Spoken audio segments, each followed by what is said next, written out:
Mr. Duncan Andrews, how are you doing, sir? Very well, thanks, Julian. I'm living Awesome. the dream at the moment. I'm working away in Africa, so I thought I'd come outside and do the podcast. Thanks Nice. for inviting me Nice. on. I can see from the trees behind you like you're in the jungle almost. Not quite, no. I'm in the hotel grounds, but yes, yeah, kind of, Oh, yeah, that's in the good. jungle. That's good, Yeah, man.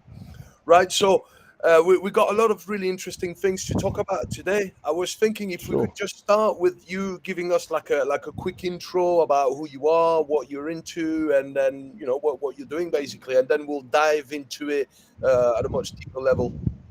Sure. Okay, my name's Duncan Andrews, ex-soldier, ex-police officer, specialist training in the police for the last 14 years of my service. So it was mainly riot control training. So we covered everything in relation to that, also to specialist rapid entries, house raids for people that were perhaps untouchable by conventional means. So we devised tactics to deal with that. Dealt with a lot of protester stuff, so like the people that glue themselves onto buildings and do the lock-ons and all that. Dealt with all those sorts of people. Um, and obviously, a lot of the stuff that we did was involved a massive amount of use of force. And Hmm. especially as police officers, you need to know that law inside out. So I retired in 2018 and started my own training company, Situational Solutions. It was a little Hmm. bit of self-defense stuff and stuff that I've covered, and also mainly use of force stuff. That's what I'm known for, really, in this game, because people think it's just reasonable and necessary, but there's far more. I mean, you've been onto one of my seminars, and Yes. there's far more to reasonable and necessary than actually meets the eye. Yeah. So that's what I want to do. I want people to keep themselves, utilise force should they have to, but then know how to articulate their actions thereafter. And that is where a lot of people will fall down. Yeah. I do that, and because of my skill set before, I travel. Luckily, I'm travelling around. I've been involved with project for the Homeland Security in the United States, doing public order stuff over there. The way they change everything after what happened at the Capitol building. I do some private situational awareness training for some companies in Germany, and I also do arrest and restraint training, which I'm over in Ghana for at the moment, working with the immigration service, Okay. Ghanaian immigration service. Yeah.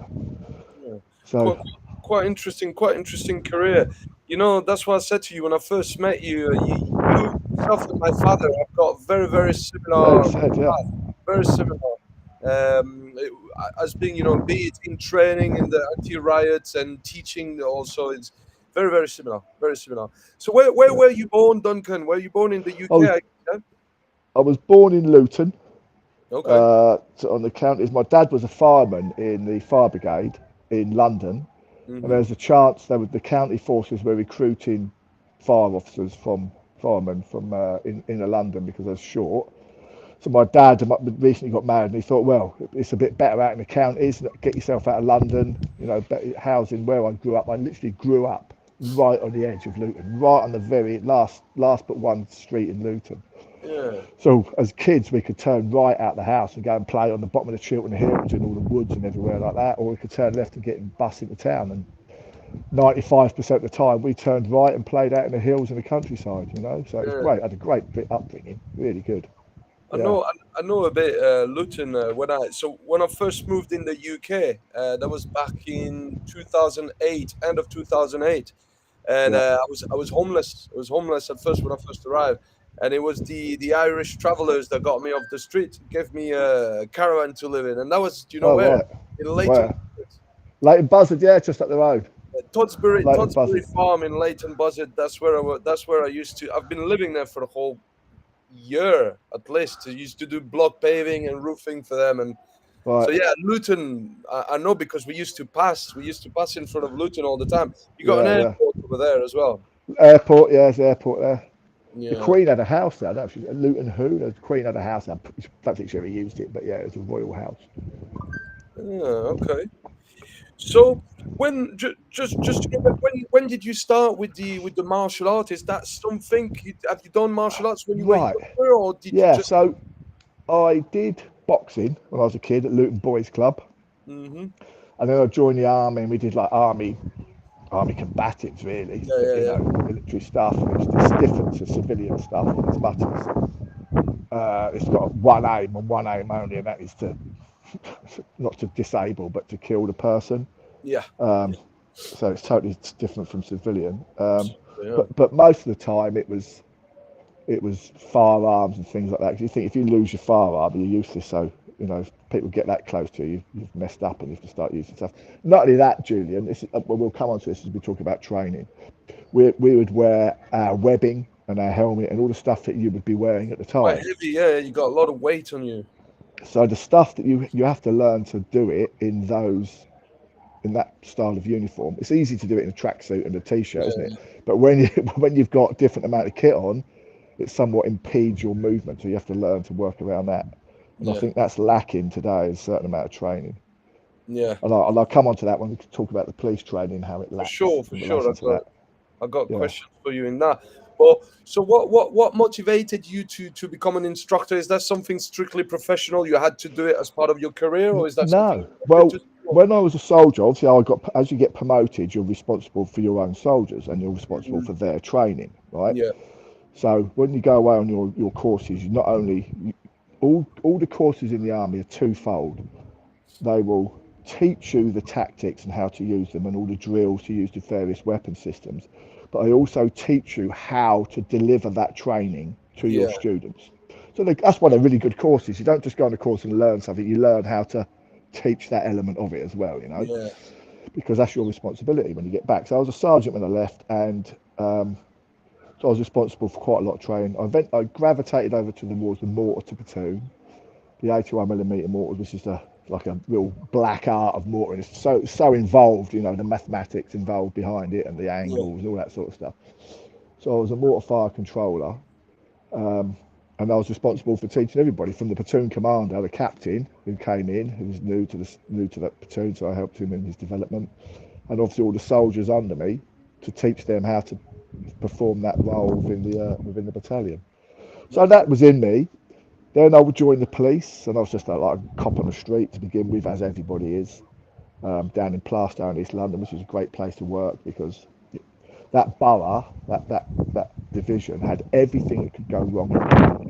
It had an international airport, London City Airport, had the River Thames going through it, had Yeah. two fast roads, the A13 and the A406, which is probably the busiest road around London.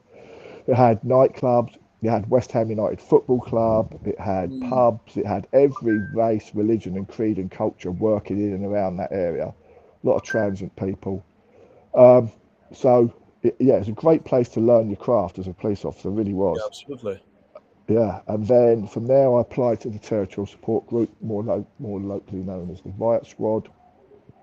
I was on there for 7 and a bit years, I think. But because of my instructor background, I did a small instructor's course. Was in the police, the way they deliver things, Mm-hmm. and then the Public Order Training Centre came out, which is probably the best job you could ever wish for as a police officer. Yeah. That came out, and there was a selection process, and I think there was like 33 of us applied for it, and 4 of us got it. So I know I was lucky to be one of them that was selected to do that. Then I did an arduous course, 5 weeks in total, with all the other stuff thrown on the end of it. And then I was there for since 2004. I got there, retired in 2018. So what's that? 14 years. And whilst I was there, Julian, I devised and developed all the unarmed intervention packages for like we spoke about briefly yesterday, the Yeah. defanging of the snake, take the ringleaders out of all the how to Yeah. get into the crowd and deal with them. I Yeah, see. so I had a really good time there. Really good time. So have you been deployed abroad with the army? Have you been to other countries a little bit? Well, Or only Northern Ireland, 2.5 yeah. Yeah. years. But then I was trained. I trained in Africa loads of times, 3 times in Mm-hmm. Africa, Belize, America, Canada, Falkland Yeah. Islands. You've Yeah, been a I've been bit all round. Yeah. Djibouti, no? With the have you worked a bit with the Legionnaires in Djibouti, no? No, didn't go there. The only people I've worked with all the locals. I've worked with all the African forces that were the countries that we were in. Yeah, yeah. Same with the Canadians, Americans, and Belizeans. Yeah, so you're there to support and to help train them as well. So yeah, it was good. Okay. It was good. So And so here what? I am back in Africa. Yeah, yeah, Nice. yeah. You see, Yeah. You keep gravitating towards the same places, isn't it? That lovely red earth, the lovely red earth of I Africa. mean, It's part of my soul now, I think. I got a lot of love for Africa. I think that there's Yeah, definitely like the motherland. Everything is yeah, amazing, the nature, and I'd love to go back there. I've not been for a long time. I mean, Egypt was one of the main places yes, I used Egypt, to yeah. go. I love it. Brilliant, brilliant. I was a bit too young to appreciate what I've went there to see. You know what I mean? I'd love to go back there now that I know what I know and that I'm where I am here. Be good to go and see all these places again.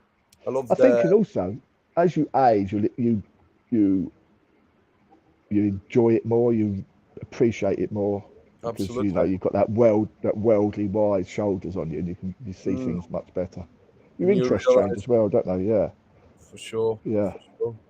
So what would you say the difference between the rules of engagement as a soldier differs from the rules of engagement as a police officer? How did you make that transition from being a soldier to becoming a police officer?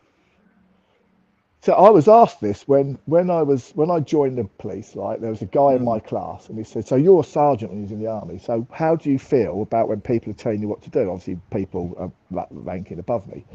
I said, "Well, even as a sergeant in the army, I have people above me, telling me to do yeah, things. So it's no different." I said, "And really, I'm requesting the members of the public to do various things. So it's a transition. But engagement, the army, there's two differences. The army is there. There's body role is peacekeeping, but its actual role, as we know, it's warfare. That's what an army yeah, is, isn't it? It's for warfare. So even Northern Ireland, we could, if someone threw a petrol bomb at you, you were legally allowed to shoot them dead, right? Because they're trying to kill you. Because mm, let's be honest, they're setting you on fire, you can die, right, or be yeah, severely injured. Whereas in the police, you can't. If you could, depending, you can do under common law. However, because of the equipment we use and the training that's given, there's no need to do that. Obviously, if you was being doused and set on fire, then the equipment would fail, so therefore a different level of force. But for just general things being thrown at you, albeit the use of force is there, the justification is there, there's no need to do that, which in turn stops. You think if police officers in the UK especially start laying into the crowd with firearms, imagine the mood of the crowd. And that also, Julian, that would change the way British policed forever. yeah. Forever. I mean, police officers do shoot people, but that's mainly with firearms and things like that, you know. So if they're presenting a firearm threat to either the public or the police officers themselves, then they're legally entitled to shoot them dead. The armed response, yeah, yeah. Yeah. So, So yeah, the differences are the army's there to really shoot for war, and the yeah, police is there to keep the peace, really. keep the peace, Yeah. yeah, yeah. Okay, but you know, I've always considered the British police to be more how I'm gonna say more diplomatic in a way because you know I grew up obviously I was born in France and I grew up in Eastern Europe, Latvia, Yeah. Lithuania, Russia, Ukraine, and I've always been used to see the police armed, you know, outside. And when we had all these, you know, the Vigipirat plan Yeah. after all the terrorist acts and things that have happened, we had more and more armed police on the streets. And in France, you know, we have legionnaires. Most Yeah. you know most train station, airports, they're patrolling. They're all armed. And when you go, you know, when you go in streets of London, for example, and you see coppers with a big hat, and you know here more like to talk. So that's the impression that I have. You know that the police in Yeah. the UK is more here to talk, more diplomatic in a way. And then if something really happens, then yeah, the armed response arrive, and then they're not talking already. But yeah, Policing in the UK is in crisis. Many reasons. One, they've recruited the wrong people. mm, That's the start. They're not recruiting people that should be police officers. They're not robust enough. They're from a different generation where everything's social media. I mean, you've had people disgustingly putting pictures of dead people, photographing them and sharing them on social media. We've had these two twats, one the rapist and the bloke who killed Sarah Everard. I can't remember their names. which I don't want to remember them, right? They just give policing such a fucking bad name. There's loads of guys and girls out there doing good work, but their good work, as you know yourself, good work never gets publicised, does it? But Yeah, they are wholly recruiting the wrong people. yeah. They're not good enough to be police officers. They're not robust enough, Julian. Do you That's the do you, problem we've got. do you think that has to do with the actual criterias of selection? You know, like before, let's say, do you actually believe that, people should have a degree to become a police No, officer? not No? needed. The police used to recruit ex-soldiers, ex-sailors, ex-airmen, people Yeah. from security backgrounds, proper jobs where you had to deal with people. You're dealing, especially if you've got rank, you're dealing with people. Now they're Mm, coming in, they've got no life experience. Some of them use it as a little tick on their CV and they move on. It's no longer a career choice for people. yeah. Recruitment for the Met, as my understanding is, was outsourced. So it wasn't done by the Met itself. So they're putting through people. So if you for your company, you want to interview people that are suitable for your company. If you outsource it to someone that doesn't really know much about how you do business, you're going to get the wrong people through, which has clearly happened. Clearly happened. And then they're having problems. I'm sounding like moaning here. I am. They're having problems then once they're in is dismissing them because they've got so many forms and paperwork to sort out. Well, if you can kill all the dead wood at source when it starts to come in for a selection, get rid of all the people that are unsuitable, and then Yeah. come in. And the Yeah. salary doesn't help. The salary's poor for police officers starting. The salary's really poor. The Mm, working conditions are poor. They're not getting any praise. They're getting hammered every which way they turn. So why would you do it? You wouldn't. Not in today's age. yeah. There's no reason to do it. This is a It's just sad state of affairs. But it's like this is that my everywhere. concern. Yeah, the people that will suffer, Julian, will be the good members of the public because they're not. The police officers aren't robust enough getting in all the slags' faces, sorting out all Yeah, the bad guys. it's true. And I It's mean, true. we spoke about this before. I mean, I'm the son of an ex-police officer. Yeah. My father's been in the forces. I grew up around soldiers, and I grew up around people with a uniform. I mean, the first 15, 16 years of my life. And so I've always had a lot of respect for the uniform. That obviously, as you know, has kind of changed in the last years because of a lot of Yeah. things that happen. But Yeah. I do respect the mindset and the skill set that it takes, and the genuine will to make the world a better place that it takes to actually go, right, I'm going to go and serve the police forces, or I'm going to go and Yeah. soldier. There's That a always. lot of really good police officers still out there, but Mm. unfortunately, some of them shouldn't be police officers. No, some of them are bullet kids that want to take it on Could the be, public. Unfortunately, there's a lot could of be. them like that as well. Yeah. I've got a generally helpful nature, and I think that's kind of what helped draw me in as well. I like to help people because it's Yeah. not all about, you do have a little roll around on the floor when you're nicking people here and there, but generally you're meeting people in crisis, with poor victims of crime, people having a bad 5 minutes. Who was it who said, I can't remember, I'll attribute this quote to, are you dealing with someone who's a bad person or someone who's just having a bad 5 minutes? No, that's Richard Dimitri. Is Yeah. it Dimitri? Yeah, Yeah, Richard yeah, Dimitri, a good person yeah, having a yeah. bad day. Yeah, yeah. Yeah, having a bad 5 minutes, and it's let them upset them. Yeah, Mm, that's good. Do you know what we're going to talk about all that stuff in a bit? All the conflict management and resolution, very yeah. interesting stuff. We're definitely going to get into the heart of this. In fact, what I was going to ask you next is, so what are the strategies and the tactics as a law enforcement officer when you teach and you actually tell your students, right, okay, this is the strategy, you're patrolling the streets or you're driving around, you're doing your job, what is your main strategy and tactics when you have to deal with people? What's the biggest thing you've got in your armory? What's the best weapon you've got in your armory? In my armory, In all of your skills that you've got, what's your best weapon? I got a few, but I'd say my sidekick and my eye jab. Nope. This. Your mouth. What comes out of here? That's your best weapon. Armory. That's your best weapon. This Yeah, will get you into. This will get you out of a lot of shit, and it'll certainly get you in a lot of shit if you don't know how to use it properly. yeah, I'll So just that's speak. your number one thing: is talking to people. that you talk, like you say, we speak about how you talk to people. There's a big circle of things and the list of things that you can do. So this is your biggest weapon, right? Because that will help calm the situation down. The way that you talk to someone, so someone might be inflamed, let them shout, bring them down, hand signals, all this, like, well, okay, bring them down. I'm here to help you. Please let me tell you tell me what's going on. Right, just lower your voice a little, so it just brings them down. You're not giving them commands, just the way you're bringing your voice down. Okay, like, I'm here to help. But look, your hands are the old adage, and your hands are ready to go. So you're just doing all these like signals, distance, flanked off to a side, all that, and you just listen to them.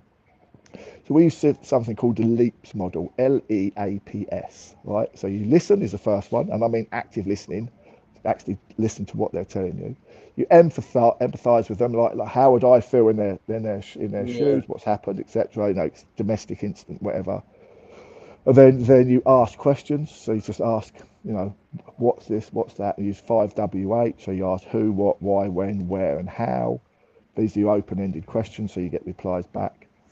Then you next is paraphrase. So you repeat back to them. Repeat back to them what you've said, but in your own words to confirm your understanding of what they're saying. So that would iron out any ambiguities. And the S at the end is summarise.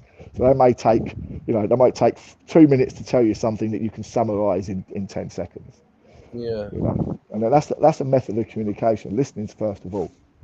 So that's one. And the other thing you should use is something called Batari's box. Have you heard of that? Say again, the what? Batari's box. Let's move this microphone around. All right, Batari's box is effectively it's a circle, but it starts off at the top. So it's my attitude.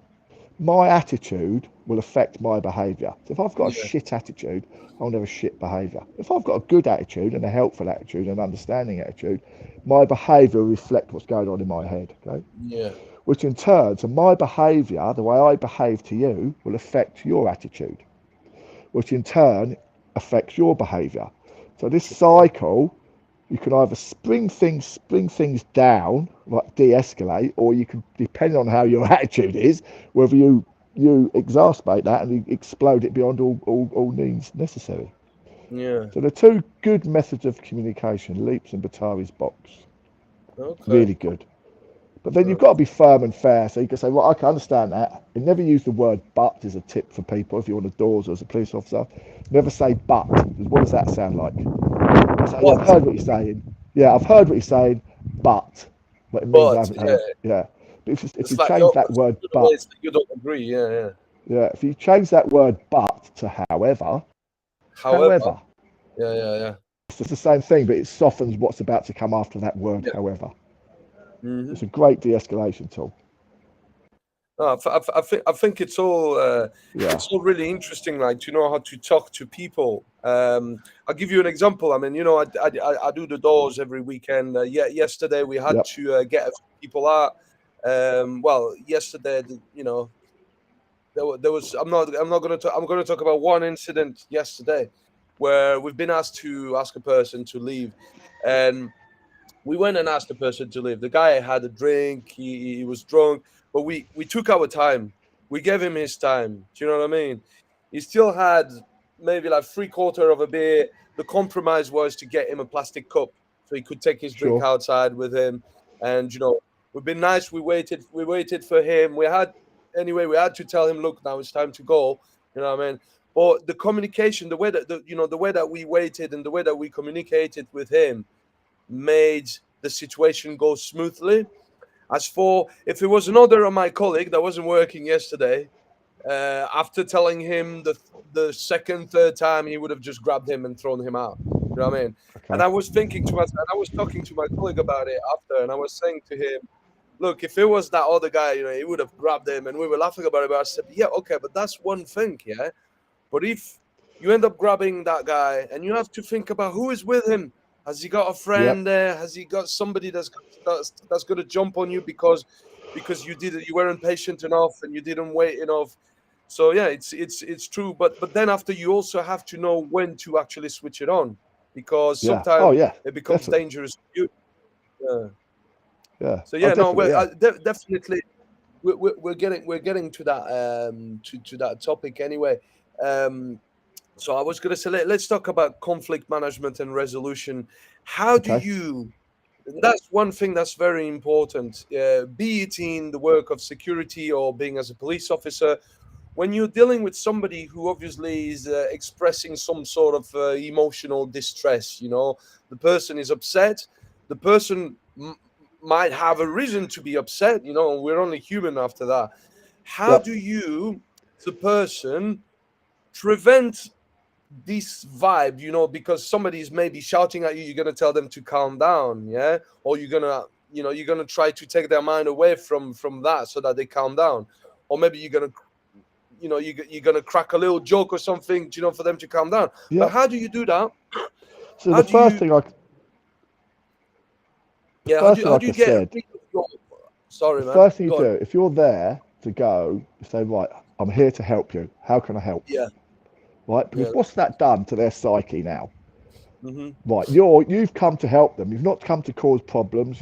What's the problem, mate? I'm here to help you. How can I help? Straight Mm, away, helping. Generally, people who help you, you're not horrible to them, are you? You're not yeah, horrible of to people. I've course. come to help. You can't. Oh yeah, can you help me? Can I help? Can I help? Yeah, of course you can. You do this. So that's the first thing that de-escalates that. Then you use that leaps method. Listen to them, ask the questions, and that puts them kind of on your side because, like you say, Dimitri, bad 5 minutes or a bad person, and you'll know who you're dealing with thereafter, won't you?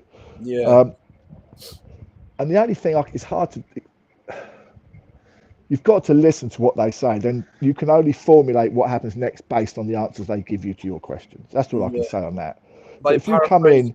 Yeah, if you just come in big and you go, okay, right, okay, mate, I'm here to help you. Hands, all this, like, bring everything down. If they're still shouting, say, look, can you just lower your voice a little because you're upsetting a few other people and things. Just or come over here. Let's talk over here. So one, you can get them to move to a place of better tactical options for you, but they don't know it. Should it yeah, all go wobbly? But yeah, also, it removes them from that situation yeah, yeah. as well, doesn't it? So yeah, Mm, that's it depends. Yeah, just come in with a nice soft tone, mm, and you're ready to go straight away. Of course you are. yeah, yeah, Just because you've got a soft tone doesn't mean you're ready to go. It just tries to de-escalate it. And the beauty of that, Julian, especially about use of force, if you can de-escalate that situation verbally, yeah. then haven't got to utilise force. So, Exactly. Yeah, so yeah, it's a that's true. win-win, isn't it? It's Like, win-win. You're there to do a job, yeah. and so it's really about fishing for empathy, really. When you got somebody that has a problem, obviously somebody is upset for a reason. There is a problem, and if you can kind of resolve that problem, it's really about fishing for empathy. Yeah, help. Try and help them resolve the problem, as opposed to just punching them on the nose, because Yeah, that has all sorts of repercussions, doesn't it? of course. If if Yeah, they're a dick and they deserve to be manhandled, shall we say, yeah, then fucking manhandle them. But yeah. generally, no. Yeah, if you can de-escalate it by words and commands, that's fine. Mm. Now, That's what fine. do you know, as a person that faces that sort of situation, sometimes it's like when people speak to you and they're being aggressive in the way that they're talking, they might not be upset with you, but they're just aggressive because Yeah, of the it's the situation. situation. Yeah, And I concur. it takes the inner work to kind of put your ego to the side, because you got that voice in your head saying, like, why is that guy talking to me like that? You know what I mean? But at the same time, you're trying to de-escalate. So would you use some sort of for example, I mean, in the stuff that I teach, for example, I always say, you can use partial compliancy, where you don't really agree, but you decide just to agree on a little point, Yeah, just to kind of prevent the situation from going any further, blowing out of proportion. I'll Or give you an example. So a few years ago, when I was still employed as a police officer, there's a thing called a Million Mask March, and all these guys and girls wear these, that V for Vendetta like mask, that white yeah, mask with a moustache and all that. So thousands of people wearing these masks, and they're all totally anonymous. Okay, mm, they had a prescribed route to go on. Yeah, have a protest all you like. That's absolutely fine. That's part of the constitution that you can peaceful protests. This is fine. But like yesterday, people will come that are wholly intent on disrupting that march and turning it into violence against the police or disrupting the march entirely, right? So yeah, these people broke off the route of the march and they started to go down towards Buckingham Palace. Now, a few years ago, they managed to break off the march. And they fired a load of fireworks at Buckingham Palace, like hitting the windows and the walls. Hmm. Unacceptable. So our department, which was obviously the public order instructors, we were like the top of the tree for that. We had to go ahead and intercept these people and divert them back onto the march. So we put a containment in, surrounded them, stopped them moving any further. One of my pals, Dave, he started talking to the ringleader while we was facing out to keep them safe in the middle, in case they would try to rush in. So I'm chatting to this fella, and he's going about anarchy, and he's quite upset and anti and all that. He starts going about anarchy, and he goes, and this, I can't remember what it was. It talked about one form of anarchy, and then another form of anarchy. And I said, well, that makes no sense to me. I thought anarchy was just total chaos and self-rule, basically. So how can you have different sorts of anarchy? That doesn't sound like anarchy to me. So then he proceeded to tell me about all different forms of anarchy and how they work in conjunction with each other and all this sort of stuff, which I found quite interesting at the time. But that brought him down because we were now talking at a level. Well, I'm asking questions, showing, and I was feigning, not feigning, I was showing genuine interest in what he was telling me. Mm. And it's obviously glad to have someone to listen to his thing. And then we put them back in the movie. And at the end, Julian, he went, thanks for listening, and shook my hand. Yeah. Now, that is just talking to people. Yeah. That is just talking to people. No, it's good. That's all it is. And using that leaps model, just use that leaps model, listen, emphasize, and all that. And it just Yeah. works. It just works. It's proven case. On the side, it's interesting to do some research about what anarchy really is, because it's not what most people think Yeah. it is. But we're not going to go No, into it's different ones, but I couldn't be that. bothered. That's We completely don't different. want anarchy. That. So, when it comes now to the use of force, and mainly for the police, so we're talking about control and restraint. How do you apply control and restraint safely? We spoke about duty of care, the fact that when Yeah. you even when you have to manhandle an individual, you still have a duty of care. You still need to make sure that they're all right. So, what? How would you do that? How would you teach that? Depends on the force you're faced with. If you're faced with a higher level of force, now I always used to say this when I used to do my lectures and presentations on use of force and stuff. What's the Yeah. easiest thing for you to deal with as a police officer? People say traffic stops, domestics, just a general stop in the street. No, it's violence. Violence is the easiest thing to deal with because we just resort to violence ourselves. That's what we do. The same way to quell violence is with other through violence, right? Yeah. Yeah. Now, depending on the level of violence you're faced with, is depending on what you give back to them. Sometimes they Yes. need like hitting with sticks, spraying, giving them taser or CS spray or Okay. whatever, something inoculant, or just using empty-handed skills. Other time it's just controlling the arm and getting them on the floor. Now, what you might see 5 or 6 police officers holding one person down. Right, it's quite a common thing to see. Now, I'll tell you why that's taught. 2 reasons, right? One, it's extremely hard to control one person on your own.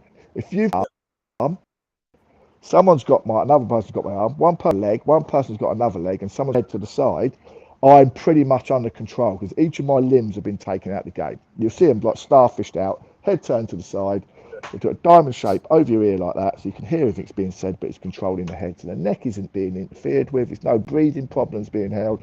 They can struggle all they like, and they'll soon run out of energy. You just put your weight on them. And what do you run out with first? Do you run out of energy, or do you run out of gravity? You're not going to run out of gravity. Not in our lifetime. You'll run out of energy quickly. So that's why pins are pulled out. That's one of the reasons. The second reason you use a lot of people is because there's less injury to that person. Yes. If me and you are fighting, I'm trying to bend your arm, fingers, I've got the fingers in your eyes and fish hook and you're biting, you're tearing, ripping your skin, trying to manipulate your joints into a better position for me. You and I are both going to get really sore, right? We can get bad limbs and eyes and all that sort of stuff, right? If there's Yeah. 5 or 6 people holding us down, we're going to just run out of energy. You might have a few little scuff marks on us, right? So that's that duty of care thing in relation to that, okay? Okay. And it's easier to do. People, you haven't got time. And right, restraining people on the floor. A lot of people do. I played judo for a period of time, right? And Yeah. obviously there's a lot of groundwork, knee wads involved in that. And Brazilian jiu-jitsu just took that knee wazza to a step further, okay? But we tried a load of stuff in the dojo at work when we was coming up with a package to deliver to the guys and girls. We thought, right, we're going there. Judo backgrounds. There's a guy who's a wrestler, and another guy who just did traditional jiu-jitsu. So we were in there trying out all this stuff, restraining people on your own. Did it. Then in the dojo, then we went and put our kit on, actual body armor and belt kit and all that. Tried it. A lot of it we couldn't get to work because you couldn't move because your handcuffs were digging in your hip, or your belt kit wouldn't let you turn over, and the body armor restricted your motion. So then we narrowed it down to what we could find that worked, and then from there we went out and did it on the concrete. There's a training area inside, but it's just a concrete floor. And we got about 4 or 5 of those things to work in the end, because that's reality. That's reality. I can't bridge out on my head on the concrete. I can't fucking move around on my elbows because it just hurts. Imagine doing it on gravel. You know what I mean? Yeah. It's just, imagine, you just can't do it. So that's why we took that restraint element and used more multi-officer approach to do the restraint. It's a lot safer to do. One for the officers and one for the person being restrained. It's environmental factors, isn't it? Yeah. A pal of mine, really good friend of mine, he went to a seminar and the guy was saying to people, right, okay, so you've been knocked down on the floor, what would you do? And the people were saying different things. And there's a Brazilian jiu-jitsu guy, he said, I'd get on my back between 2 cars. And Dave said to him, what do you mean you'd get on your back? He said, I'll get on my back and pull him into my guard. He went, you're an idiot. He's going to kick the fucking living shit out of you. His mate's going to come behind you. You're going to kick the front. You're going to pull anybody in your guard on the floor in the concrete between 2 cars. Live in reality. Get back on your feet, and if you can, GTFO. That's your best option against multiple attackers. Isn't it? Yeah. That's true. It's true. You know, that reminds me the sort of training, and I was fortunate enough to assist my father when I was growing up in Eastern Europe, when we were providing training for like the military, the police, the prison guards, and we were actually training inside the working environment. So when we started to do the drills inside prison cells, and I'm not talking about English prison cells, I'm talking about old school, Soviet prison cells. Yeah, with, sure. Oh, yeah, I can imagine. Sharp corner edges and everything. And it was a completely different ballgame altogether. We had not only, what we had to teach is not only you have to be situationally aware and you have to be environmentally aware as well, while you're actually dealing with the situation at hand and dealing with the person in front of you, or the more than one person.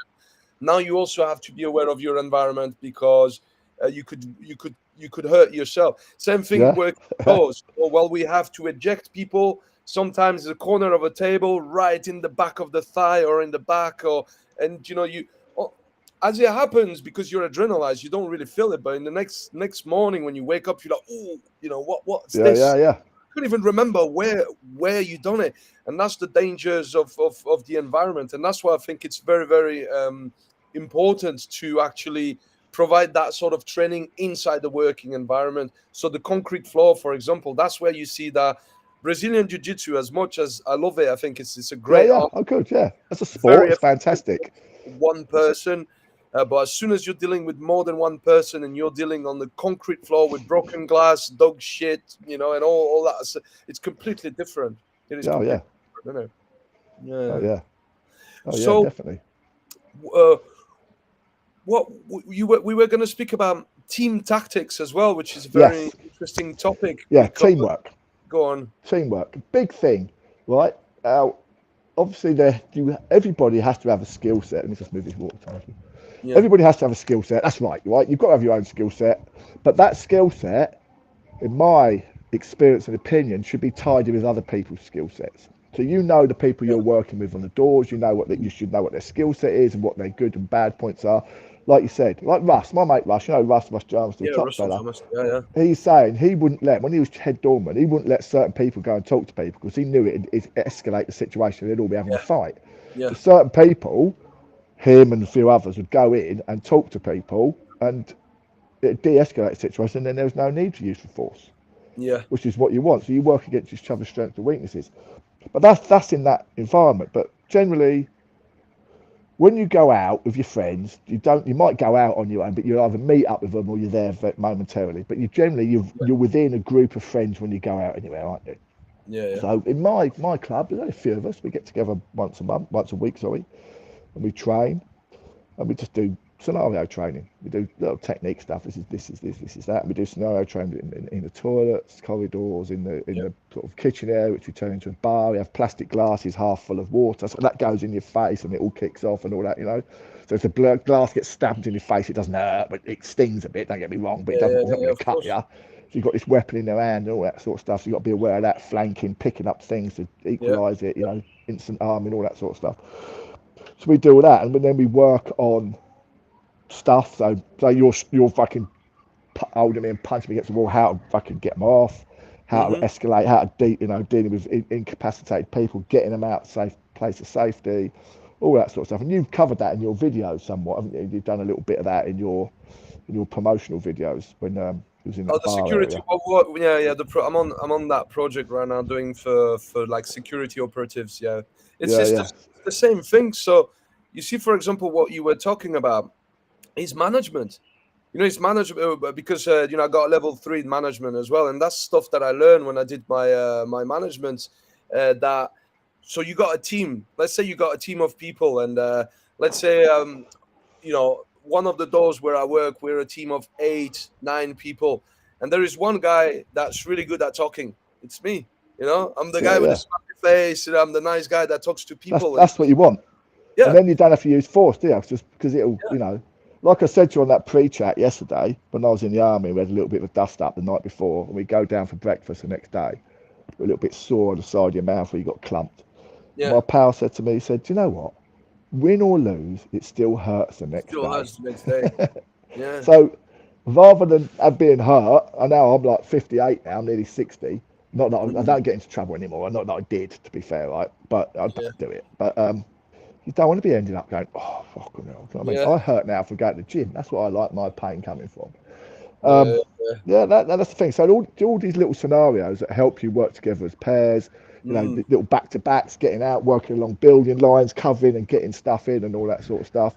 Now, with mm. Jarmusty does it. We do stuff with Jarmusty like that. I don't have, I've been lucky enough to train quite a few times now with Kelly McCann.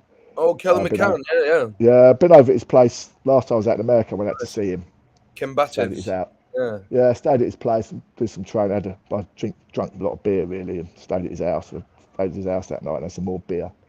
So yeah, he's a top fella. He is for me. He is the number one go-to man. McCann. He's just top notch. He's Yeah. got such great knowledge. Yeah, he's because Yeah, he's Kelly McCann. boxing background. Yeah, it's because his military stuff. It's his firearms. He's got his hard skills. And his Lee, empty hand skills. Lee Morrison has got a lot of really good things to say about Kelly McCann as well. Oh I've never yeah, wanted to meet him, but maybe someday. we're Yeah. trying to get him because Tom Flint. Like, do you know I Tom know Tom Flint? I Flint, think. Yeah, kinetic combatives. Yeah, Kinetic. Yeah. So Tom Flint and I were chatting a while ago, saying getting Kelly back out, but it's just drumming up the interest. And I yeah. In think the UK. maybe, yeah, he's been over a couple of times, Kelly, to UK. Auburn got him over the first time. Auburn was the first one to get him over. And then Yeah, Tom yeah, got him over for the second time. So he's trying to get him over again. I've yeah. been to Croatia with Kelly as well. Been over training with him over in Croatia. Oh mate, Nice. he's double mustard, Kelly McCann. But in this country now, we've got Jarmusty, you got Yeah, Quinn, Eddie Quinn. He's good. He's not. yeah. Everybody thinks he's a hammer fist, The but approach. Eddie's still that Yeah, guy. Yeah. But you watch Eddie move, it's like liquid silk. His movement is mm, it's just a joy to watch. A yeah. guy I'd love to train with is Kevin Secor. I don't know if you've ever Kevin seen any of his Secor. stuff. Yes, yes, yes. Yeah, I've heard he is a yeah, he makes no, I'm not slagging Eddie off here because Eddie's fantastic, but Kevin Secor makes Eddie Quinn look like he's wooden. Kevin Secor is liquid silk. He is super slick. He is fluid, slick as you fluid. like. Yeah, he's very good. I like I to like train with Kevin him. Secor stuff. I Yeah, watch his I've got videos. He's very yeah, articulate as well. Like yes, he's got good methodology, good yeah. pedagogy. Yeah, I've got a few of his downloads on my computer that I've put uh, on a stick now so I can watch it on my TV. Yeah, but yeah, he's good. He's good as well. there's some really good people out there. Like yourself. I'm always very selective who I observe. I mean, Sure, obviously, thank you.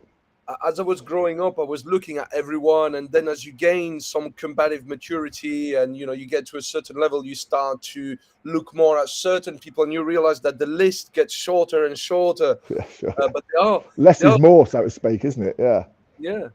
And here in the UK, we're very lucky to have some of the Yeah, some of yeah. You've got you train with Morrison a lot, don't you? Lee Morrison. yeah. You train Well, with him a lot. Yeah, he's a good guy. Yeah, he's good. Got some Lee stuff. Morrison, Yeah, amazing, yeah, amazing work. yeah, yeah. That's a All the good stuff. fight. Dave Hydra. Have you ever heard of him? Dave Hydra Karasu. I have seen your posts No, about him he's quite a good. few times. I've He's never good. trained with the man. Is he in London? Yeah, he's in London. He's in Leighton. He's in Okay. Leighton. He's a good bare knuckle boxer, and Mm, he's good. Some really good. He's ex Greek Special Forces as well. okay. Yeah, he knows a lot of Fairbairn stuff, how it should be delivered and all that, because he's been trained properly by it. Yeah, Nice. some of the things I see while they're doing it, but I'm like, it's wrong. What I know of it is wrong, but good luck to them. The other thing I've got a bit of a beef with is when people start teaching multi opponents and all that sort of stuff. If you've got one or two, maybe put yourself in a position, put them in a position of weakness, get the fuck out if you possibly can. Yeah. But when you've got like 3 or 4 people, someone said about that, I said, right, have you ever played rugby? Yeah. Have you ever been tackled by 3 people? Yeah. There's your fucking answer, right? That's what's going to happen, right? Don't kid yourself on. If you've played rugby and you get 3 or 2 people taking you out of the game, you're taken out of the game. Let's be That honest, you're taken out of the game, aren't you?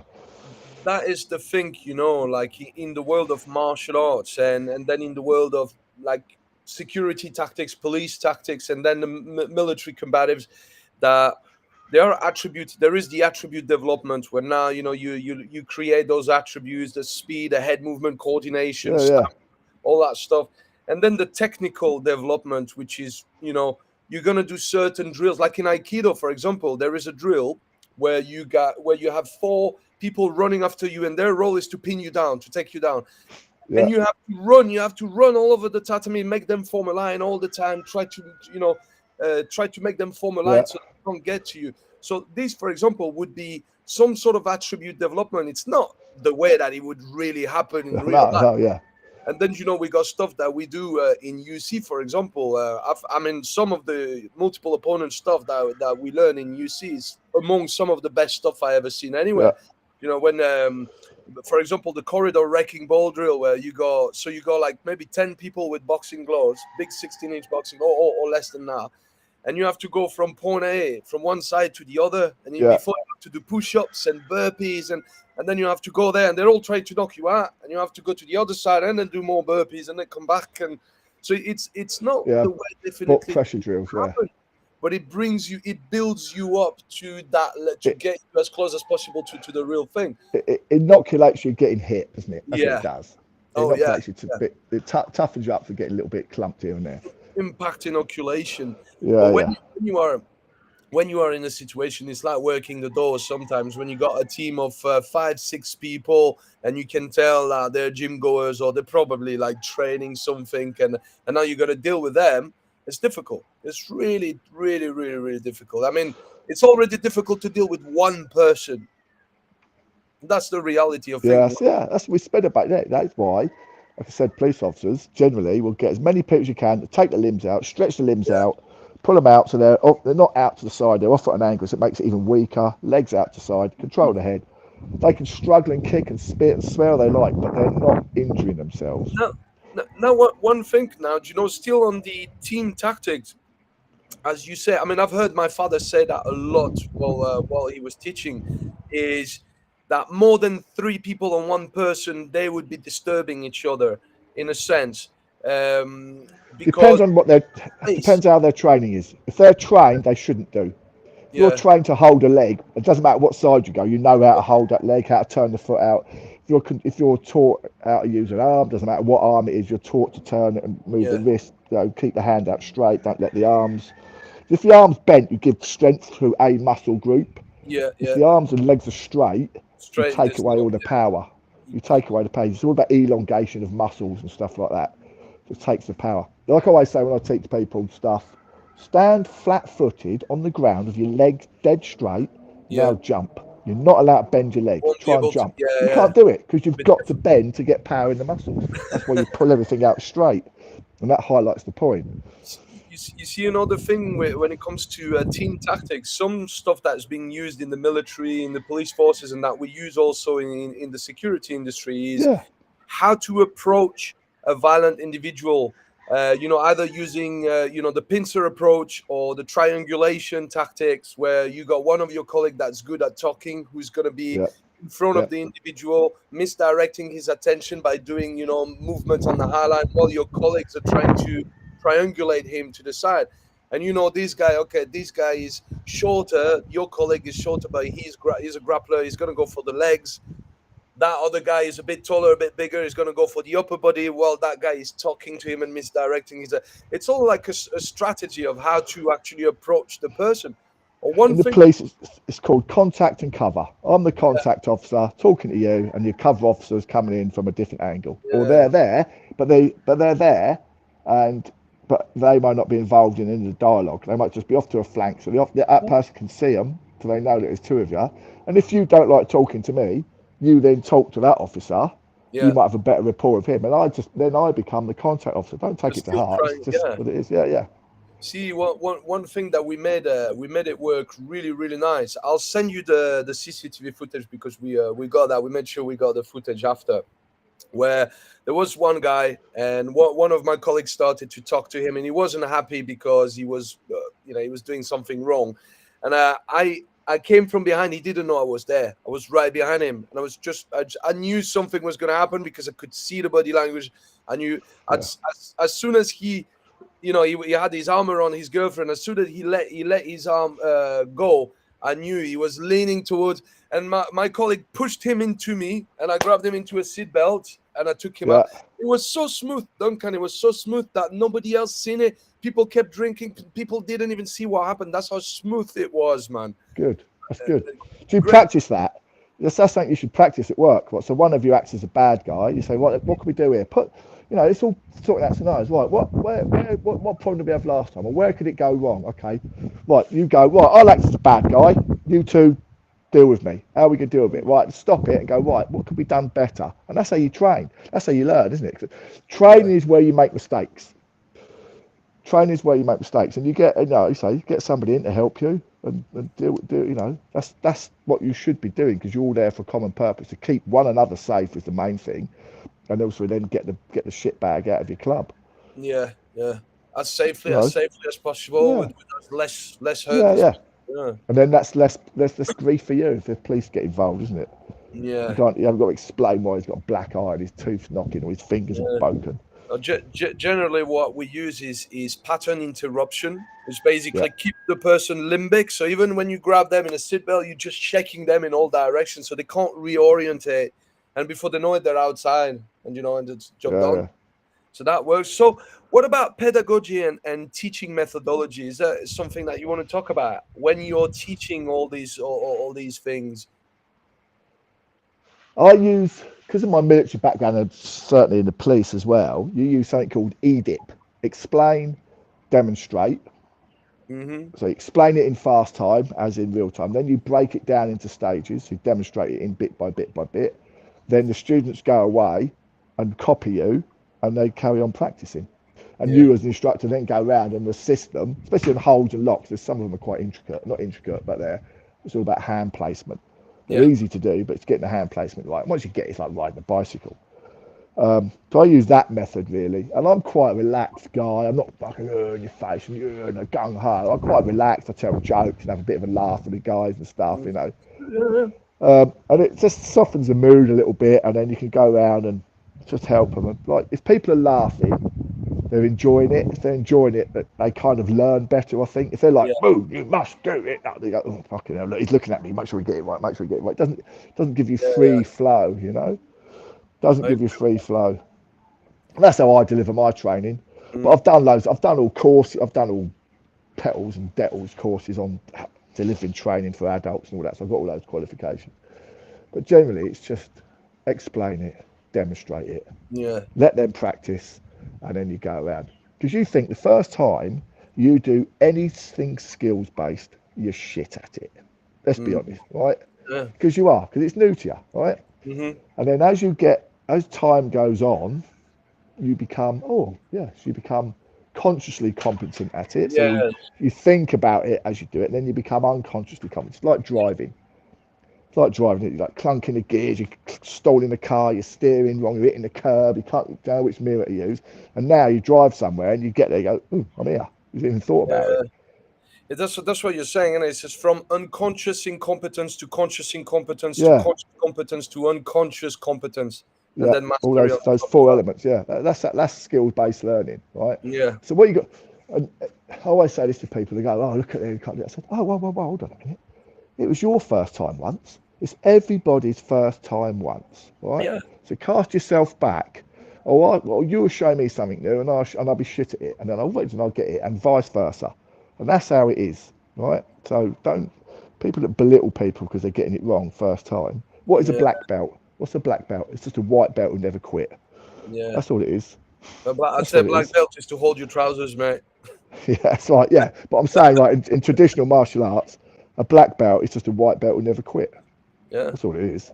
I get that, man. Someone who kept going. And that's what they So, say in it. The hardest thing about any martial arts or combative sport, the hardest thing out of all of that is what? Walking through the door the first time. yeah. Having the bottle to walk in and do it. Mm, yeah. So that tells you straight away that, I want to learn and welcome into the club. Welcome them in and treat them accordingly because that'll Mm. keep them coming back and it'll keep their skill set up. I like that. I think I'm that same sort of person, because when I was younger, I was diagnosed with a bit of autism and ADHD, and for me, it was very difficult to learn. I had to connect with the teacher or with the instructor on a certain level for me to want to learn. Otherwise, I'd just lock myself here and I wouldn't be able to learn.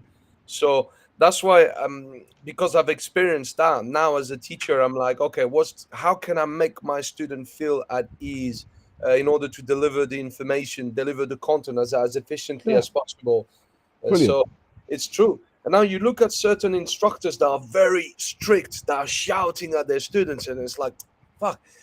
I got a really good friend of mine, Panikos Yusuf, who's a three-time world champion in Muay Thai. He still fights now in one championships. One of the top fighters in the world here Right. in Stockport.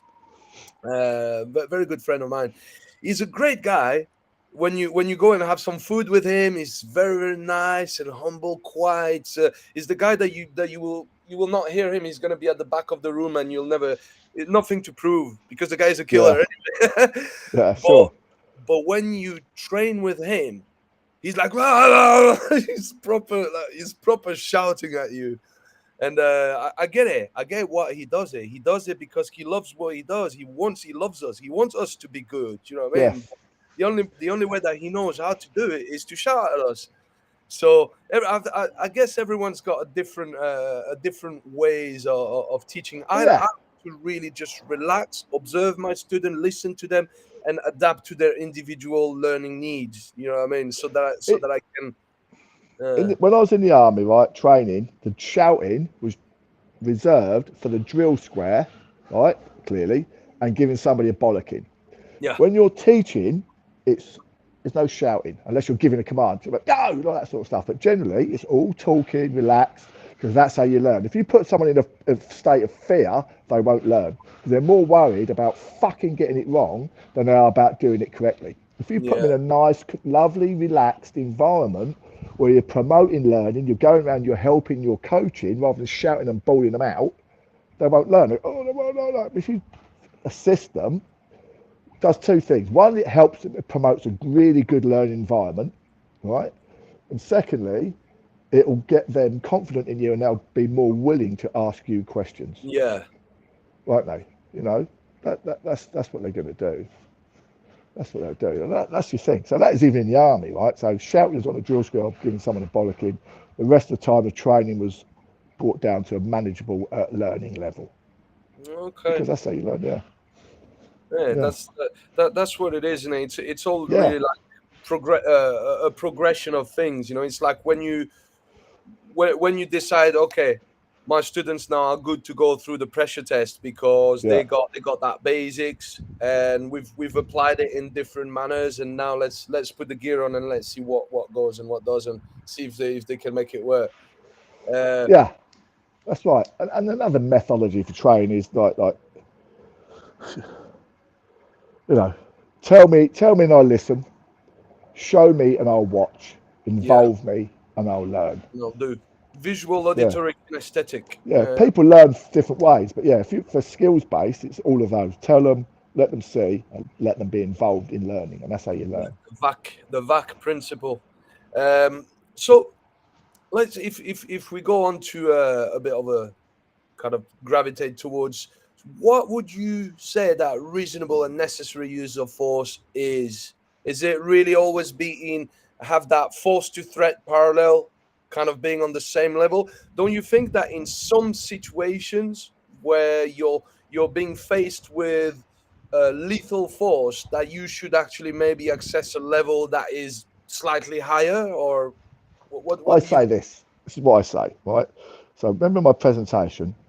I When you're remember? Yeah. using force on someone, you should always be one rung of a ladder above them, right? So if they're at level 2, you're on rung 3. If they're at level 5, you're at rung 6, Round six. right? So if they come back down to 2 because of your de-escalation skills, you come back down to 3. So you're always above them. You're not 3 above them. You're just 1. So you just go up and down accordingly, right? Yeah. Because if you come in at this high level, you've got nowhere else to go. You're at the ceiling. You can't go any higher. If you come in at a low level, you can always come back up to that level and then come down again. You've got nowhere to Hmm. go here. But in relation to lethal force, right, my definition of what I believe to be lethal force or extreme level of violence could be different to Mrs. Miggins down the road, right? Or someone who's, or just a normal Joe Punter who's never been dealt with violence. Because any Yeah. time of violence is induced to somebody that's not inoculated or dealt with it as a living or something, was going to be an extreme traumatic event in their life, right? Because generally, how many people get involved in violence? Poor old victims of crime or criminals, right? Generally, you know, or people on working doors, you know, insecurity type stuff and all that, right? So it's a high level use of force for if someone's threatening you with use of force. But I use that ladder. In answer to your question, reasonable and necessary, we'll look at the definition of those words. So reasonable means fair and sensible. Yeah. Okay? Fair and sensible. What is fair and sensible? That's reasonable. So that's the test you'll be done, the reasonable test. What does necessary mean? Necessary means required to be done. Yeah. Was there a requirement to utilise force? If there's no necessity to utilise force, then self-defence, your defence of self-defence, you've lost it, right? Yeah. Because you've assaulted. Back to what your pal said, he fucking grabbed him and whatever. He technically has assaulted him. Was there a need for use of force at that stage of the game? Absolutely not. No. So there was no necessity there. So technically he's assaulted him. Was it reasonable in the circumstance? I don't know what he did. Was it reasonable to grab him and manhandle him? Probably not. Think of an outsider looking at it, or it's on CCTV. The bloke falls over, bangs his head, goes unconscious or whatever. And he wakes up and he's got some kind of brain injury because of what's happened, right? Yeah. Then that'll go to court because you don't know what's going to happen. Let's be face it, you don't know what the hell's going to happen to someone. That goes to court. That's on show. Then the jury's sitting there and go, that weren't reasonable. That weren't necessary. And he's Yeah. fucked. He's going to get convicted. Yeah. So a lot of the thing, like, what's the first slide I opened with? Do you remember? I said, what's the biggest threat to you yourself, in a violent encounter? It's your ego. Yeah. It's your ego. Yeah. Your Yeah. ego, and it's back to this. It'll get you in shit or it'll get you out of it. If you can become stoic in your head, I use this. I started studying stoicism. I'm really quite enjoying it. Effectively, in a nutshell, the only thing you can control in your, I look like Shrek here, the only thing you can control in your life is what goes on between these two ears. Yeah. Everything else, all external factors are outside of your control. Right? However people think, what they say, how they behave, even to a certain extent your health. You can eat healthily and train, but you don't know when genetic things are coming in, or you might inhale something that's bad for you. The only Yeah. thing you control is goes on between your head. So reasonable, fair and sensible. Necessary, was it required to be done? Yeah. Now only you can articulate you yourself, the person who's used the force, has to be able to articulate that in a way that says, yes, it was reasonable. Well, Yeah. firstly, it was necessary. There's your first one. And secondly, was it reasonable in what it did? And then it has Mhm. to be, there's also proportionality issues facing it. Was it proportionate also to the threat I was faced with? So reasonable, proportionate, kind of proportionate, was it proportionate? Let's think about what it means. Corresponding in size or amount, right? That's Yeah. proportionate, isn't it? Right? So those are three things in which you will be judged at court. Now you need to articulate that. Now when I do my presentations, and I go into this in far more depth as I am here, but those three things really, the justification for use of force will come from three things. Number one is proximity, their Mhm. proximity to you. So if me and you are having an argument and I'm 10 foot away, can I carry out, I've got nothing to throw at you, can I carry out any form of physical? I'll say I'm doing an X, Y, Z to you, or vice versa. Can either of us cause each other harm at this stage? No, because, unless you've got Mr. Tickle Arms, it's not going to happen, right? So one of us now starts encroaching upon the other. Now there is a risk. Yeah. Now there's a risk. One, so now as you encroach upon me, you're going to accompany that with what? Body language, Verbal non-verbals, abuse. Yeah. Yeah. and verbal communication as well. So then straight away you're formulating your, what do I need to do in this situation? Can I use can I use cover? Can I get behind something? Can I make my escape? That's the best, what's the best self-defense is go, right? That's the best Avoid and defense escape. there is, yeah. Yeah. As a civilian, if you can leave, leave. Don't get involved, just fucking go. What, you've lost £4 on a pint of beer. So what? It's £4, mate. Mm. Right? You leave, tell the door staff on the way out, they should then deal with that perpetrator. Right? There's a guy in there, it's been an absolute dick to everybody. It's him wearing the blue shirt. Yeah, yeah, okay, thank you very much, guys. In you go, right? So that's that. Proximity, words, and gestures. Mm. And then is the force I use reasonable and is it necessary? Do I need to do that level of force? And that's the only way you can articulate it. Yeah. And So it's that's all about how you are perceived, or how you perceive that threat to you. yeah because what you're saying, it could be you, for example, are a incredibly big dude, yeah, but there's Yeah, like little housewife that's maybe like 50 yeah, kilos. If she's faced with someone like you, for example, all of a sudden that's a completely different threat yeah, than somebody who's if let's say me, for example, if I'm faced with four individuals and two of them have they're tooled up. yeah, That's already even if they're not tooled up, I got four people against one. That's all. It potentially constitutes a deadly threat. Potentially. yeah. Yeah, it's certainly a threat to your health. Deadly may not be, but certainly it's a threat to my well-being. There's four Mm, people, all intent. Now you have to describe their intent. Remember, I said when you paint your picture at court or to the police, wherever you have to articulate yourself to, yeah. the picture you need to paint is a constable, right? It's not like a police constable, but a constable work of art. The colours Yeah. are fantastic, the depth of perception, how the water, the stream, and the reflection in the water, how it's made to look ripply and moving. Just you look at it and think, wow, this is just a fantastic piece of art, right? Well, that's how you want to articulate yourself. If you go to court with a stick man in the rain that a 5-year-old's drawn and you stuck it on your fridge, you're going to get your ass pulled out in front of you, right? If you Mm, turn out of a constable and articulate the reasons why you said X, Y, Z, then you will do that. Now, as a part of our use of force, my great friend of mine is a barrister, right? So we do a thing, so we do some scenario training, we watch the scenarios unfurl, and then someone who's obviously overcooked it or, just totally done wrong, we would set them through a police interview. So we sit them down, interview them, go through the whole interview process, sit them there, fire loads of questions at them. And mm-hmm. then after that, Dave will make a few notes. David will make a few notes, and he will then go and do the barrister bit. Right? Remember what I said? There's a guy called Ronald Thwaites. He's a Queen's Counsel, Ely Palace Chambers. That's where he's from. And he said, if I attack you in the witness box, I will rip off your arms and legs and nail your bleeding carcass to the witness box. It's nothing I've got against you, because that's their job. They will just tear your evidence to shreds. Now, I've been to court numerous times, and a defence barrister even though you're telling the truth, you're a full account of what happened, they will make your life an absolute misery. Yeah, Really twist and turn your words and try and make you out to be a bad guy. And that's what people don't understand. They don't understand the legal element of it, where they will just have to go through the police procedure, go through the court procedure. No one else is doing that side of training at the moment. They do a little touch on use of force, but there's, as you know from what I've covered with you on the presentation and yesterday, there's far more to use of force than just reasonable and necessary. yeah, And then obviously then we go through the police interview bit, then we go through the court bit.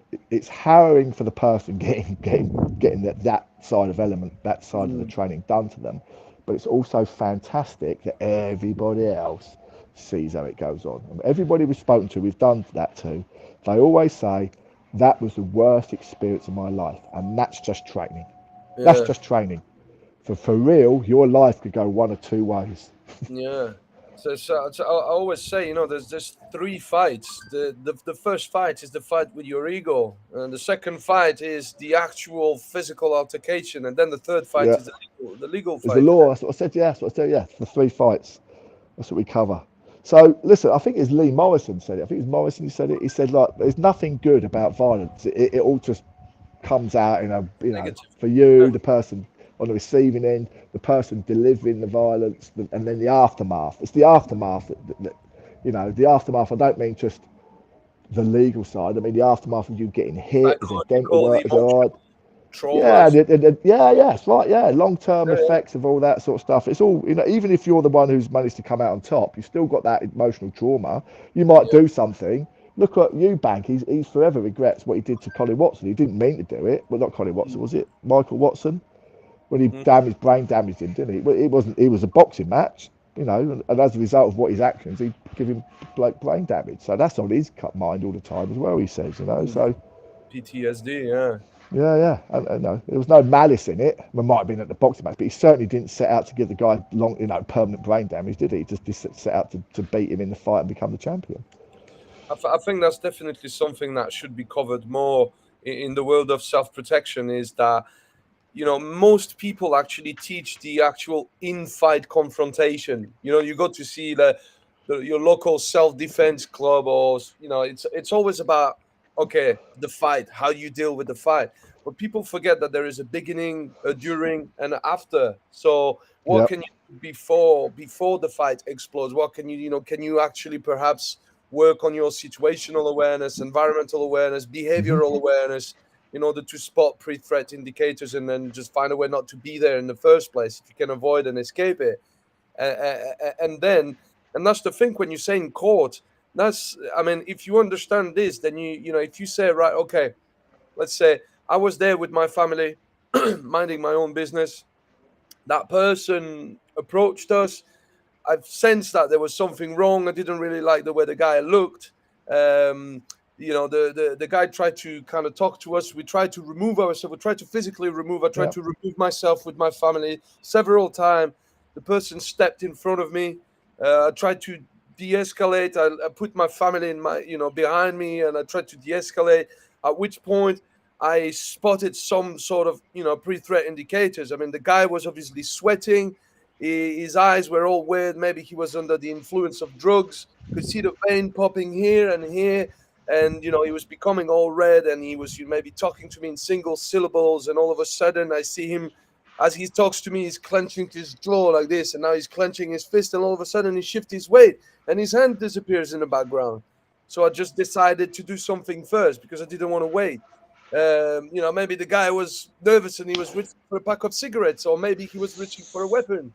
So what you've done there, you've covered pretty much everything that can happen. So when we do our scenario training, we Mm, will do that, and it's obviously videoed, but we won't be all of those things. It'll only be a certain amount of things, which, because we know people understand all the prefect crews, and they can just start throwing them in, like, because I know this is one, this is one, this is one, this is one, similar to what you just did there. You throw them all in. But when we do our training, when I deliver the training, I'll yeah. be the bad guy. I will only give you a certain amount of pre-threat indicators. Then you have to articulate it, and then we'll look at your account to actually what happened.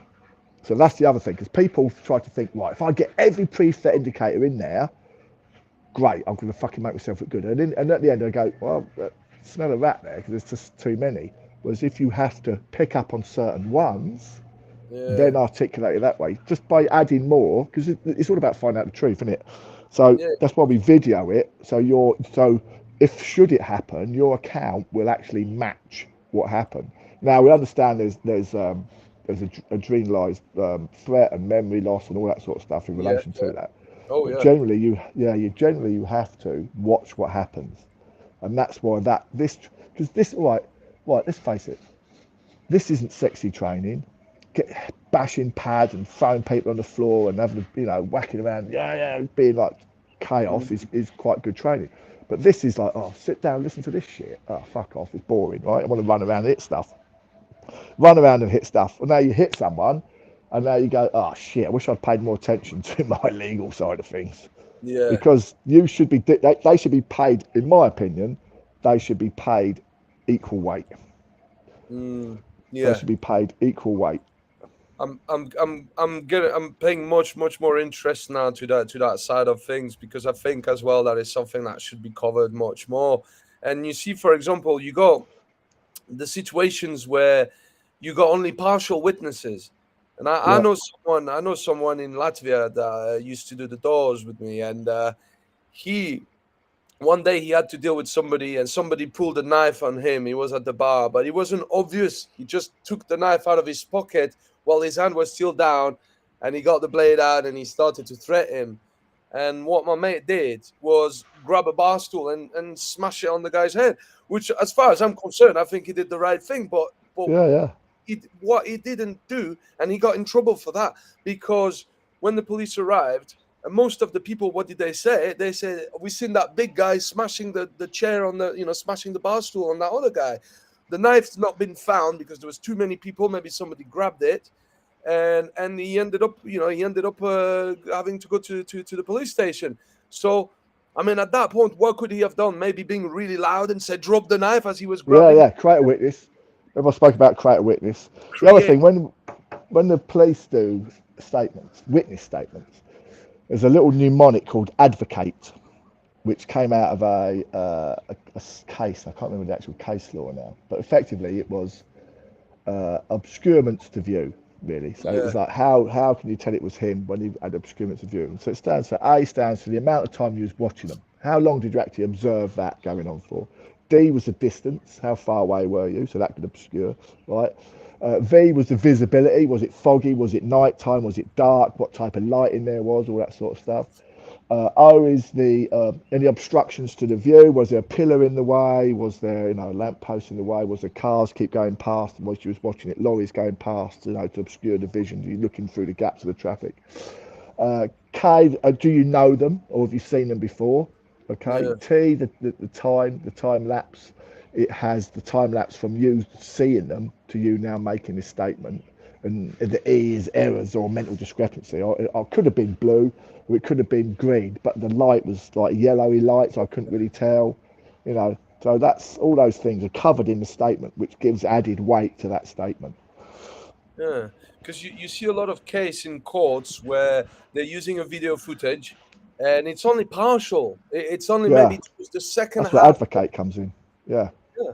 And so, how do you know? Does it happen that people actually get in trouble and get some jail time or some fines based on that? The fact that they've been caught on film defending themselves while somebody else started it. It could do, but that comes back to how you articulate yourself. That's why this Yeah, training comes in purpose. How do you articulate yourself about what happened? Was the yeah. knife found at the scene? Was the knife found? This is Mm, his knife. That's his knife, mate. I've held it. I've not touched it. Well, I picked it up by the blade. Check out. It's got his fucking fingerprints on here. That's what he had in his pocket. Check the fibres on his clothing. What's it come out of those jeans? Seize those jeans. Let's look at the knife. So there'll be fibre transfer. Lockheed's principle of exchange, right? So there'll be transfer between his trousers or wherever that knife was stored and on that'll be on that weapon. So you can prove yeah. that it was actually on him by the fibre transfer. And so So all these things you need to know, but that's not covered. It's not sexy. mm. So does the police will automatically unlock the budget to do that sort of forensic when it comes to knife attacks? Or Right, this is it. This is why you need to articulate yourself. Because if I say, mate, He pulled that knife out of his. But you're the police officer. Turn up, say thanks, you're a hero, Julien. What happened was that bloke. He had the knife. Here's the knife. I've got it safe. I'm not gonna look. I've kept it safe. I'm not gonna, touch it. I've only picked it up. This is where my fingerprints will be on that blade. He had it in his right hand. He pulled it out of his pocket from behind. All right. What I'd like to happen is that needs to be fingerprinted. Could you record this in a statement? I want that to be fingerprinted, and I want his trousers to be seized because that will give me evidence to prove that what he did was right. Yeah. And they go, okay. So they record that. They go, okay, sounds like a fucking bloke knows what he's on about. Yeah, he's obviously used the force. He's innocent guy here. He's used the force accordingly. And now he's articulating why. If those officers then fail to seize these trousers and they fail to fingerprint that knife and do the Lockheed exchange theory, you go to court and said, I asked them, it's written down in a statement, and you should say that to them as well. It's written down in a statement, look, they haven't done it. My proof, because they failed their job, my proof of what I've done, not only my verbal proof, is now pretty much gone because of their ineptitude, right? And the judge will go, fucking throw it out of the case. And that's what happened with Stephen Lawrence, right? So Stephen Lawrence was a black fellow in London, got killed by these 3 racist guys. And then they never got the conviction at court, and there's a catalogue of procedural errors. It wasn't because they never did it, right? Because the officers investigating, the procedural errors got the case thrown out pretty much, right? So there was a big investigation into it, and then the Met was branded racist and all this bollocks, right? And it was not. Because it wasn't because they were racist, it's because they was fucking inept. That's what happened. They were inept, and that's how it got thrown out of court. I said to people on the door sometimes when I get that, "Oh, you're racist, mate." I said, "No, I'm just a contest, mate." yeah. If they call you a cunt, say I'm not a cunt. I'm thrush. I irritate cunts. Well, what about home invasions, for example, which is okay. That's touching. I mean, you're asleep. You might be asleep with your wife. You might have your kids sleeping in that house, and you're completely unaware and oblivious. And now somebody breaks into your house in the middle. So you're looking at what? Burglary, home invasions in the UK are fucking almost non-existent. Right, let's get that out there straight away. Right. Okay. Burglary whilst on premises. America's like home invasions, but they're just different kettle of fish, really, totally. You might have a burglary while the people are still in bed, right? So what do they want? They're going to try. Generally, they don't want to fight. They just want to nick stuff because they're crackheads or something like that. Just shitbags nicking stuff. Most burglaries are committed during the daytime when people are at work because it's safer. It's a lot safer for the perp to break in a house, nick whatever they're going to nick, disappear because they don't want to have confrontation because they don't know who's in the house unless they've been watching it, right? Yeah. So what do? What's the threat? So if you're faced with now, you're entitled to arrest them. So it's covering the use of force. So you can use Section 24A of Police and Criminal Act to arrest them because they're committing an indictable offence. Citizens arrest, yeah. Citizens arrest, yeah. Because they're committing an offence, right? So you can arrest them. Now, if I say to you, right, mate, you nicked burglary and I grab hold of you, this sounds really weird. However, because I've nicked you, I can now use a lot of force to detain you. If I was to start having a fight with you, right, then it's a fight. If I've nicked you and you try and escape, I'm using force to do what? Prevent your escape. Yeah, exactly. So now I can utilise force, and I'll have to use force accordingly. Back to what I said about being on the ladder. If they start trying to escape and I use the force, and they get more and more violent, then I have to get violent. If their violence comes down, I'll look because I know how to wrap people up, right? I'll wrap them up in a funny shape and put them in a little bit of ag. Then, so be it.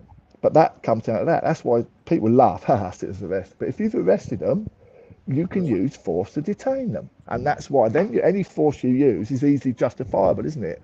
I nicked them and they try to escape. So I detained them using force. This is what use of force is. Right? So that covers your ass massively rather than just digging them in the head and having a bit of a roll around.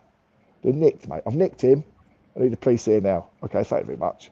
Oh, he's covered. He's got a couple of marks in him. Yeah, he tried to escape, mate. Or you fucking knock him out. Did you arrest him? No. Oh, okay. He could say, oh, I'm pissed. I went and come in the wrong house. I didn't know where I was. I wasn't burgling it. If you've arrested him, even if have you got genuine, honestly belief that man is in your house trying to burgle it? Yes, because he's in your fucking house, right, without permission. So, arrest them, then use force. A friend of mine, his son, police officer, went out on a piss. Not like causing a drag, but then I was on the tube station. Some bloke started fighting with his cousin, so he got hold of him, threw him on the floor, detained him. British Transport Police turned up. They ended up nicking the guy who's a cop for use of force issues. Well, I won't go into the depths of the case. However, Yeah. if he'd arrested him as an off-duty police officer, mate, you nicked for assault, then his use of force would have been so much easier to justify. He's nicked. I'm detaining him. So you guys, thank you very much. Look, I'm off duty. I've just nicked him. Can you take him away? Thank you very much. Great. Mm. Because he didn't, he found himself, having to answer why he did what he did. Didn't do anything. Didn't. It's all been. Don't get. He's all cleared of all charges. It was just like they didn't see what happened at the time. So on the investigation proved that he was obviously in the right. However, if he'd have nicked him, his life would have been solved. The same as civilians, Julian. The same as civilians. If you can arrest someone, you think store detectives. What do? Citizens arrest. They detain the person until the police turn up. So if you're thinking that in your club or whatever, someone's kicked off, they've assaulted a woman, touched her up, sexually assaulted her, fucking hit someone with a glass, whatever, nick him. Nick him for assault, nick him for sexual assault, detain him, let the police rather than just fuck him off, because he'll do it again. If he's just assaulted one girl touching her boobs, he'll do it to another because he's getting away with it, right? Yeah. So these shit bags, nick him, fold him up in the front of the safe, put him in the office, let the police turn up, get the victim, do a statement, just get her details, nick him, police turn up and now nick him, and that's him fucked. He's on the sex offenders register for the rest of his life. So, a little question, like, because of what we're talking about. So, for example, working the doors, we do. I mean, in here, at least in the UK. I mean, when I was doing the doors in Lithuania, we had telescopic batons, we had handcuffs, we had everything. In this country, they don't want us to have any sort of tools. How do you? I mean, if you have to restrain somebody, could you be using something like that, for example? You can use handcuffs. Why can't you use handcuffs? It's not a weapon, is it? It's a restraining aid. So you can actually use a pair of handcuffs as a security operative. Can you actually have one on your persona? You can use. Why can't you? Where's the law that says you can't? There's no law to say you can't. It's a restraining aid. To be fair, I tell you what. When I did my door supervision course, I mean that was years ago, but I remember the instructor saying that's kind of illegal. Right, it's not illegal. Right, you can. Why can't you? If you had a roll of gaffer tape their hands up. Yeah. Well, what's the difference? Yeah, or tie them up. As long as it's not interfering with their circulation and causing injury, that's the problem. So when you teach handcuffing, especially with the rigid cuffs, the quick cuffs, they cause injury, which is you can use it as pain compliance, but also if you put them on wrong, you will cause nerve and neuropathy damage and all that. That's why you've got to learn to do it. That's probably what they're saying, unless you're trained to use them. But if you're using chain link, I've got lace handcuffs. There's my bag here. I've got them here somewhere. I've got some here as well. I've got little lace cuffs I use. Yeah, some here. Look, I've got a couple of pairs of them. So that's all they are. I keep them in my bag. Just put them on. You just pull this bit here, and they lace up. Yeah. That's all they are. Right. Okay. Just a couple of cuffs. I got a proper cuff. Look, you just pull this black plastic. You pull this hard bit here, and the whole lot are tighten up. That's all they are. They're like boot laces. So they're on the outside of my tack bag here, right? So just if I need them, when I'm on a plane or anything like that, if I need them, get someone to just get my bag down, mate. Take them out, handcuff them up. Tell you what, good interesting question now. Free flowing now, but as you're telling me things, what would be a legal EDC? What would be your legal EDC as a, obviously you're military trained, you've been in the police forces, you might have maybe a bit more rights to carry certain things than other people, but I'm a civilian. But as a police officer, you're allowed to carry certain things to defend yourself, right? To carry out your tasks, as right and proper, same as soldiers. As a civilian, my question back to you is, why do you want to carry it? That's the first thing. And unless you're trained in using it and getting it out quickly, you won't use it. All right? So pretty much, right, so the offensive weapons legislation came around in 1953 because the Teddy boys carried flick knives, right? And obviously stabbing each other up. So that came about. So the offensive weapon legislation, any person who has with them in any public place, any offensive weapon is guilty of an offence. So it's an easy offence to prove. Is it an offensive weapon? Were you in a public place? Right, has with them, right? So in public, you can't carry certain things, and in private, you could have had them.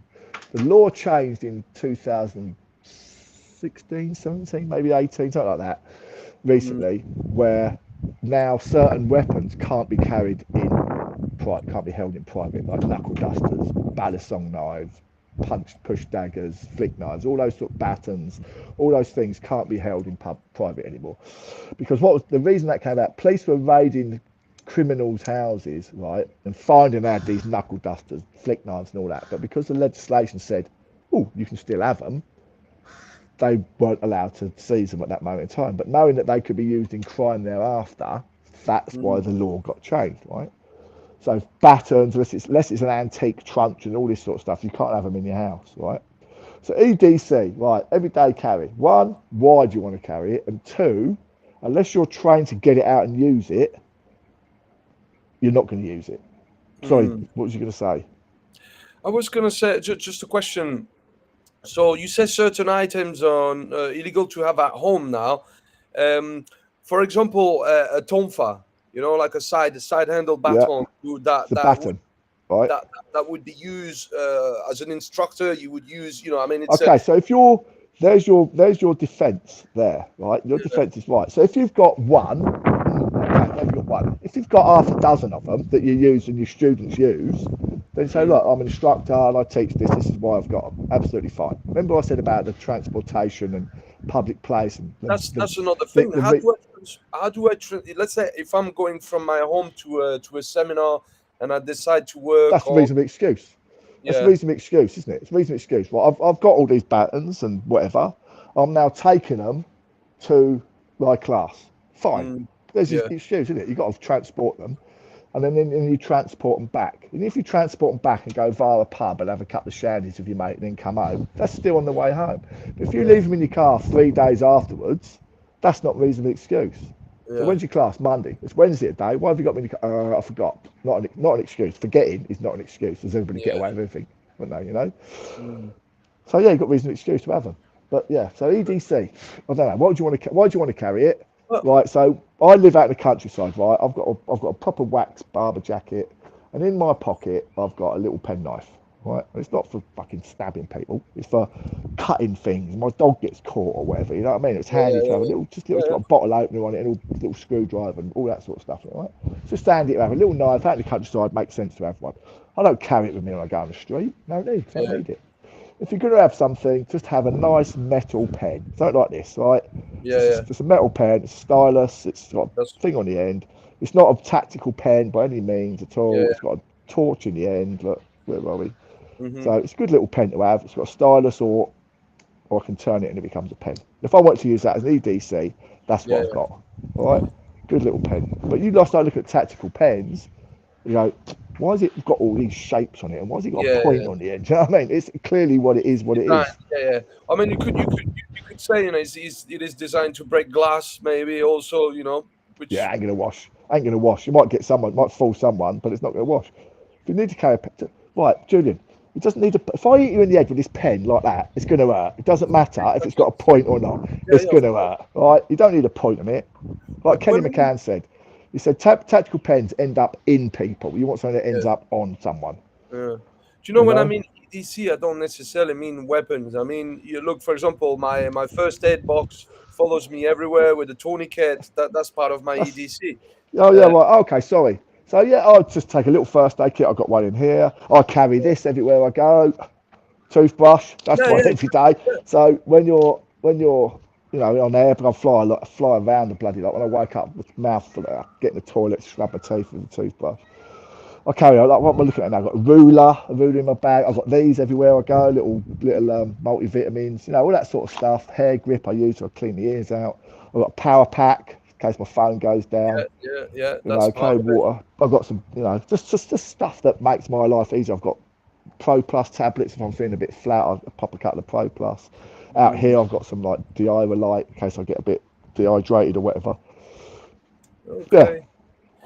I tell you what, man. If we slowly start wrapping it up and just sure gravitate thing. Okay. towards stuff that I don't. We never spoke about this before, Duncan. So I was thinking, do you actually implement some sort of internal work? Do you do any tai chi, any meditation, any breath work?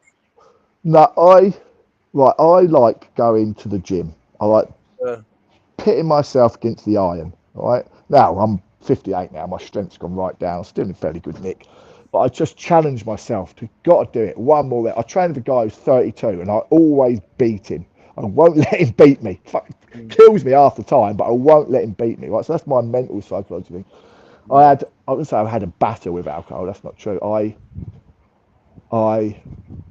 I like getting pissed. Right, I was in the army, in the police, both quite big drinking cultures. So I've kind of come to terms that got to stop doing that. One, I'll be honest with you, it was the expense.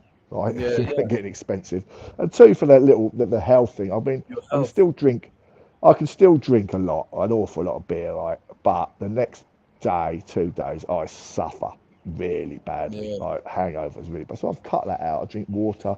I get to a certain stage, I feel a bit tipsy. So what I do, Julian, I start drinking water, or I start drinking squash or alcohol-free beer, because and I don't know if if you drink or anything, but when you get pissed, you I just don't think I drink. should drink more, I should drink more, I should drink more. But you don't have Yeah. to. You're already pissed. There's no need Yeah. to drink more. Do you know what I mean? Mm. So that's that. I've got a good selection of friends around me as well, which really helps. You know, people I can talk to. Russ, I can talk to quite a lot. My mate Dave, I talk to quite a lot. There's a girl I know, Sarah. I talk to her a lot. She's absolutely fantastic. She helps me out with loads of stuff. Um, yeah. Uh, So that's that. I was kind of my alcohol thing wasn't causing problems. Don't get me wrong. I'm not a Yeah. violent drunk or anything like that. It was just I was Well, suffering yeah, days I know afterwards. exactly So what you mean. I've been there. I grew up in Eastern Europe, Duncan. So as plus I grew up being quite an unhappy kid. So I've been there where drinking like, and then I've been working in nightclubs as well. So fuck sorry about what's happening? that. Are they questions coming in? I don't know. So yeah, I know what it is, man. I just decided to completely cut it out of my life because Yeah, it's not doing anything good for me, and it leads to other things as well. And then like I just throwing everything out because it's not serving yeah. me anymore. But going back to maybe like the personal development aspect of things, do you use visualization? Do you use neuro linguistic programming, self NLP I've affirmation, things used. like this NLP, to NLP, yeah, because of yeah, the job that I did.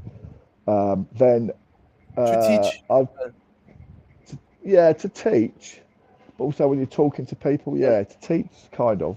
But I've started studying Stoicism, Oh yeah, that's good. That's the Stoic philosophy. Yeah, I'm really getting into that at the moment, and it's helps good. you. It helps you remain on a calm level.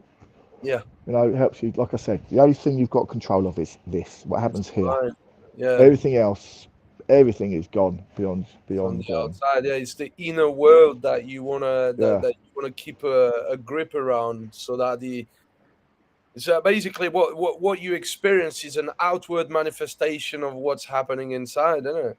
yeah, yeah. It's Yeah. really good. I'm really still dipping my toes in it, and just I'm slowly getting deeper and deeper. I'm not swimming in it yet, but I'm just sort of up to ankle like at the moment. Yeah, but I want to get deeper into it because it's really good.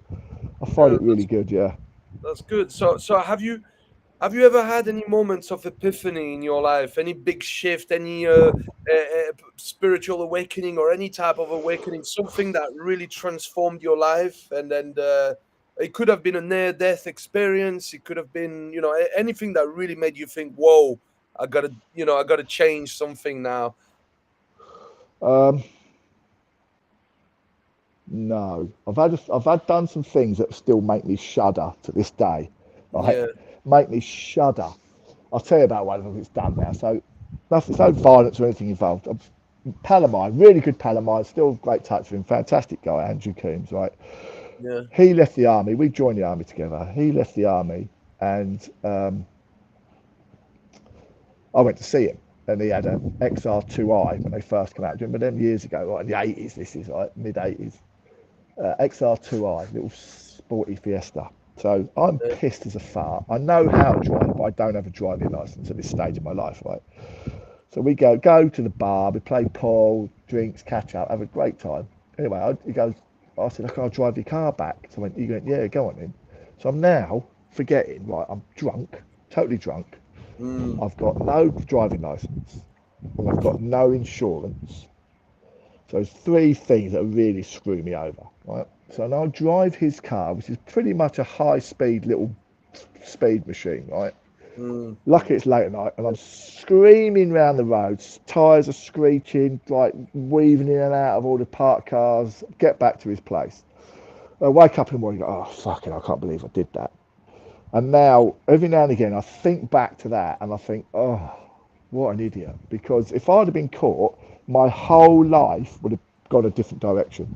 Yeah. I'd have been screwed in the army for promotion, probably been busted down in rank. I would never got in the police, never got in the police for that conviction. So yeah, that's the things you do. Because this is the thing I say, Jim. Life is the worst teacher going. It'll give you the test. It gives you the test first of all, and then it gives you the lesson. Not the other way around. You get the lesson and the test. Life is the other way around. So that was that. I don't drink drive on the back of that. But yeah, that's the only thing that I really shudder about to this day. You know, that's my life. That would have changed my life. That would have been a life-changing, stupid error of judgment. Yeah. But otherwise, no, I don't. I try not to. I had some traumatic things. It wasn't a messy. I got divorced. I mean, I adored my wife I was with at the time, and my dad was diagnosed with terminal cancer. All within a month of each other, right? So my brain wasn't in a good place. So I went to see the doctor on something totally unrelated, and she asked me how I was, so I told her. So she sent me for counselling, which was like, you think, oh, counselling, I'm a bloke, I don't need counselling. Best thing I've done, right? Best thing I did, right? In that circumstance. So the girl was listening to me, I was telling all my woes and trouble. She said, well, what I need to do is get a piece of paper. I'll give you a piece of paper and a pen. Just write down anything that's on your mind, that's troubling you, how you feel, your feelings about it. She says it doesn't have to be in chronological order. It could be in any order you wish. Just write it down, what it is, what you feel about it. So I did all that. She said, right, now read through it. So I read through it. And she goes, right, put it down again. We'll have a cup of tea and a chat about something. So I'm related. She says, now I want to read through it again as you drink, having a tea. She goes, you seen it all? Seen it all? She went, yeah. She goes, come with me. She took a metal bin out the thing. She had a lighter. We went outside in the car park and said, right, I'm going to set fire to it now. And you know what all those words are. She says, now listen to this. Nothing at all can survive fire. Metal turns to liquid and water turns to steam. All right? Fire consumes everything. So she set fire to it, and I swear to you, I can see it now in my eye, but all those words, the hate and the feelings, just disappeared, being destroyed by the fire, by the fire. And every now and again, I have something, shit happens to me, or, you know, something I don't particularly care for. I just do this, I write it down, read it, know where the words are, set fire to it, emotion killed. Brilliant. It works for me, and hopefully it'll work for somebody else. I tell you what you are talking about is an occult, a very, very old occult practice that's called, I mean, it's referred to as fire magic or obliteration through fire.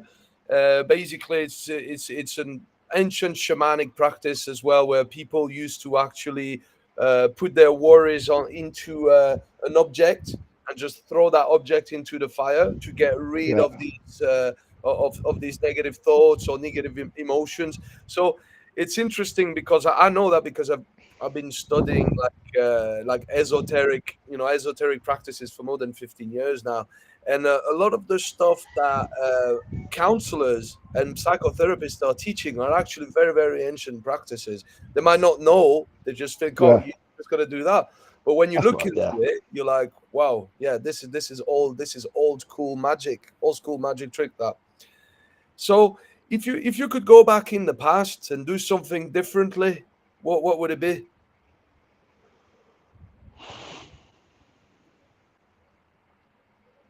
What, to carry with me into the future, or go back in the past and change something? Just going back in the past, something that you regret, perhaps something that you think you could have done better. I don't know, and anything at all. Go home. I'd go home after work rather than stay at work. That's what I'd have done. That would have saved me a lot of angst, a lot of grief. That's what I'd have done. I hear you, bro. I hear you, man. That's what I'd have done. I'd have gone home, not stayed at bloody work. There you go. That's what I'd do. Okay. What advice would you give to the younger generations, Duncan? Don't be a dick. Is the first one, right? Stop being so woke and caring if you're offended. Nobody cares, right? If you've got a cock, you're a bloke. If you've got a vagina, you're a woman. You can't decide on what you want to be, right? You know, it seems to me, Julian, well, I might get lambasted with this, I don't care, it's what I feel. If you, Yeah. it seems to be a fashion to jump on the bandwagon to be something, right? You can call yourself what you want, right? I don't care. But don't Mm. expect everybody else to join in with your delusion, Yeah. right? That's what it is. It seems to be a fashionable thing. What certain people are, but not every. All of a sudden, it becomes everybody. Yeah. Everybody. My wife works in mental health in for the NHS, and there was a spate of kids saying that they were bipolar, right? You know, so they did all the psychological tests, and the doctors went, they're not. They're just making it up. They just want to be. It's a fashionable thing to have something Yeah. wrong with you. I want to be a girl. Do you? I want to be so woke. Oh, everything's upsetting me and I'm offended. So what? So Mm. what if you're offended? What does that mean? It's nothing more, as it's Stephen Fry, it's nothing more than a wind your mouth. If you're offended, move on. I find it offensive. That's what you should say. I find that offensive. Okay, it's not, it's offensive. You find it offensive. It's perception. Yeah, yeah. Yes. Individual perception. I find most things funny. I shouldn't do, but so I see humour and stuff, and I'll go, "Ooh, that's funny," or I go, "Ooh, that's bad," but I'm not going to go, "Oh, I'm offended by it." Right? I either Mm. choose to find it funny or not. I don't Yeah. complain about it. You know, that's the way it is. That's it. So stop Yeah. being so woke and fucking man up. Stop being a Mm. pussy. That's what it is. Right? Stop being such a little about it. Everything. That's. But I'm Generation X. That's why Mm. dinosaurs they call me now, I suppose. But yeah, that's it, right? You know, the last of the when we had I think nothing to it's all, everything. it's all due to the conditioning, the Yeah, global collective conditioning through the movies, through the music industry, media, all that shit. You know, media, media. subliminal When I was messages. at Giving people, yeah. yes, I was out in Alabama 3 weeks ago, 2 weeks ago. Anyway, out there doing some stuff for the Homeland Security, and there's a guy we know, Walt. So during some of the training, I borrowed his baseball bat and I'm hitting stuff, and I broke his bat. So I'm sorry, Walt. I'll get next time I come over, I'll get you a new one. So I got him a new bat. Right, we're now in Alabama, right? So I present him his new bat. He's, oh, thanks so much. It's really good. He started get me to sign it and all that. I said, oh, we're going out for some food. So he says to go, Cody, can you take my bat? I can't take it in. And we was like, why can't you take your bat, Walt? He goes, we're in Alabama. And he goes, we went, yeah. So he goes, you don't get it, do you? We went, no. He goes, I'm a black man and I'm in Alabama. I went, yeah. He goes, it's fucking racist as fuck down here. I'm like, what? You're joking? Because he said it, he found it good that we just like you said, are you a dick or not? We don't care what colour you are. Are you a Yeah, dick? yeah. Right? But it's down there. So and then the next day we went to something called the Freedom Riders. It's a civil rights movement in the US. So the guy Yeah. was there, and he said, so America came together to fight Nazism at the end of World War Two.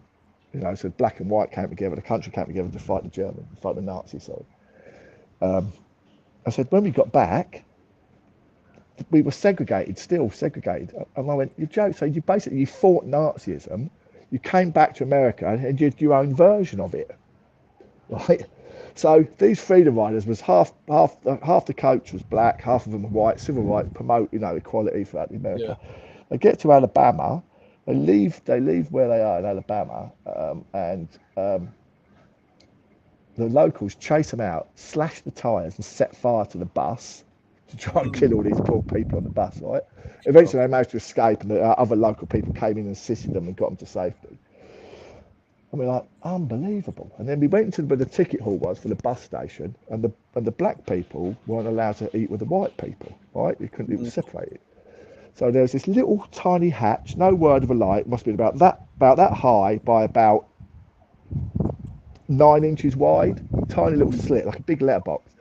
So what? So the person who owned the sewing machine shop next door, which is still there, was friendly on the side of the civil rights movement. So he let all the black people come into his shop, and they could be fed. Plate of food could be passed through for them to eat in his shop. I'll send you some pictures, mate. It's amazing. The history there is amazing. It's like you're joking, but there's still down to this day in Alabama, there's Confederate flags flying about everywhere. And it backs to what Mm. you literally, the reason I said that, as you just said, like Walt said, people perpetuate that hate, the music, The youngsters were perpetuating music like the N word. Even Black Pit sing about the N word. Said it's littered with music. He said, I won't let my children listen to it because it's not right, right? Mm. The media perpetuates lies and distortions of truths, right? The music industry does the same thing. It's a separation. Let's separate the classes. Let's separate the people from each other, rather And than everybody should come back together and rise up against all the bollocks that we're being fed. Right? I don't watch the news anymore. Just don't watch it. It's just full of lies and manipulation. I'm the same, Duncan. I've not owned the TV since I was 14 years old, man. But Yeah, one of the best choices I ever made. If I obviously I love to watch a movie every now and then, but I just yeah, don't know the movie. I watch my movie advert free, bullshit free. Well, there's still subliminal messages in the movies as well, isn't it? yeah, Like, but yeah. it is what it is, man. So last question to wrap up. If you had the power to change the world at will, what would you do? Ban religion. Ban religion. All religion gone. Okay. Would you still have spirituality? Yeah, have all that. That's fine. Have all that. No religion. All the Yeah. religions, the big three religions, Abrahamic religions. So you've got Christianity, Judaism, and Islam, all Yeah. based on Abraham teachings, right? Abrahamic Yeah. Yeah. teachings. But those fucking three religions cause so much grief around the world. So much death. Yeah. So much grief and death and hate for what? Because your invisible man in the sky is different to my invisible man in the sky. Ricky Gervais said it. He was interviewed in America. He goes, "Oh, Ricky, you're an atheist. You're going to go to hell." He goes, "What?" Well, he goes, "Hold on a minute. Let's have a look at that." He goes, "So it's true. Yeah, I'm an atheist, but I believe in one less God than you do." Mm. What do you mean? He says, "Well, I don't believe in your God, but you don't believe in Islamic God or Judaic God. You don't believe in Jupiter, Mars, Hades. You don't believe in all these other gods. I Mm. just believe in one less than you, but you hate me for it." And he said, "So if all, say the world was suddenly stopped and all the books and teachings had gone, right? There was no religious books, no science books." He said, "You do all those scientific experiments and they'll all come back exactly the same because it's science, right? If they're going to Yeah. come back, the laws of physics, the laws of everything else, all comes back, biology, all comes back the same, right?" Yeah. He said, "You come look at these religious teachings, they'd all be different." Now, I can understand, this is my theory on it, I can understand why religion came about because it was pitch black in the middle of nowhere, like you say, Africa, the civilizations all around that area where that belt of warmth and green and liquid was that made everything grow and you could leave and eat off the land. We had to come up with why we're here, why those things exist. So you come up with stories, you make things up to give a reason as to why we're here. And then Mm. they transpired into the big three religions. But we know factually that a lot of it is untrue. Most of it, in fact, all of it is untrue, right? And then you Yeah. look at it, the Old Testament in Christianity allows you to keep slaves, have plagues, flood the earth. It's just all about mass murder and owning people, right? Mm. So, Well, yeah, yeah. yeah, There's no doubt that religions were kind of, created to enslave men and divide them and enslave yeah, them. yeah. After that, I mean, it's a massive topic. Where some other day we can definitely go into that if you want. But the thing is that I think that these religion kind of came from religious experiences, like spiritual experiences. And if you look, for example, have you heard about shamanism? I mean, you Yeah, will. but that comes from a lot of that comes from hallucinogens, doesn't it? You Yes, know, for example. Yeah. so that's a twisted look at reality. Is it I mean, though? I can understand that like Salvador Dali on LSD and his paintings and how he saw things, and then obviously with drugs, drugs. I'm sure some fantastic songs have come out when people have been high in some way or the Yeah. other. But it's a short-term twist on reality because reality you're not high all the time. If you're high all the time, then your reality is going to be that reality that current mental state that you're in all the time. But So, most of the time you're in a cognitive state, aren't you? so you believe that the 3D reality that we are experiencing every day is that's it? That's what the world is? Or don't you No, I'm think? not saying that. No, I'm not saying that. What I'm saying is that's the reality at your current mind state. Yeah, If yeah. you take something to alter that mind state, whether it be alcohol, hallucinogens, or I don't know, what's cannabis, THC, all those sorts of things will affect how your brain behaves. It's proven, isn't it? Right? It alters the state of your mind, right? Alters Cognitive state of change. mind, right? Yeah. But generally, your most people's minds, I don't know what everybody else's mind is, so, but generally everybody's mind's on a sort of even chemical, bodily produced chemical field. When you Yeah. start introducing other chemicals into that, then obviously that changes the way the body is. I'm not saying that's a bad thing, I'm just saying that it changes the way you think. Yeah, it does. It does. It changes the way It you does view it, yeah. reality. Yeah, of course it does. Yeah. Yeah, and then hopefully that'll make you become a better person. But equally, Julian, Yeah. it can make you be twisted and bitter, Mm. Yeah. couldn't it? Depending Okay. on how you are as a person. Absolutely, man. Absolutely. It's some people are ready for that sort of experiences, while some people are not, and it's perfectly No, fine. You know. yeah, people react to it differently. Like it's like alcohol. When I get drunk, right, I become happy and laughy and just sort of joke Mm. around. Some people become really violent and angry. Do you know the funny thing you say about that? So when I was younger, before all the spiritual work I did on myself, which was in part due to shamanism, plant medicine, and things like that we just spoke about. When I was drinking alcohol, I was very, very like hyper jumpy. I'd jump on table, I'd take my trousers off, I'd do all sorts of stupid shit. Yeah, Yeah. yeah, And it was mainly attention seeking. You know what I mean? It'd be like right. some really stupid stuff, and a few times something that made me really think, and that's when I stopped drinking strong alcohol. That one day I've had a complete blackout because I didn't. We had vodka and whiskey and beer, and we had everything, and I woke up. Uh, I woke up. I didn't know where I was, who I was. I couldn't remember a single thing, and that really kind of impacted me. I was like, "Whoa, I can't allow myself to." I mean, who knows where I've been and what I've done? Yeah, And then I've had friends telling me that I was completely out of my mind the night before. So I was like, that is it. But saying that, after what happened to me after my spiritual awakening back in 2012.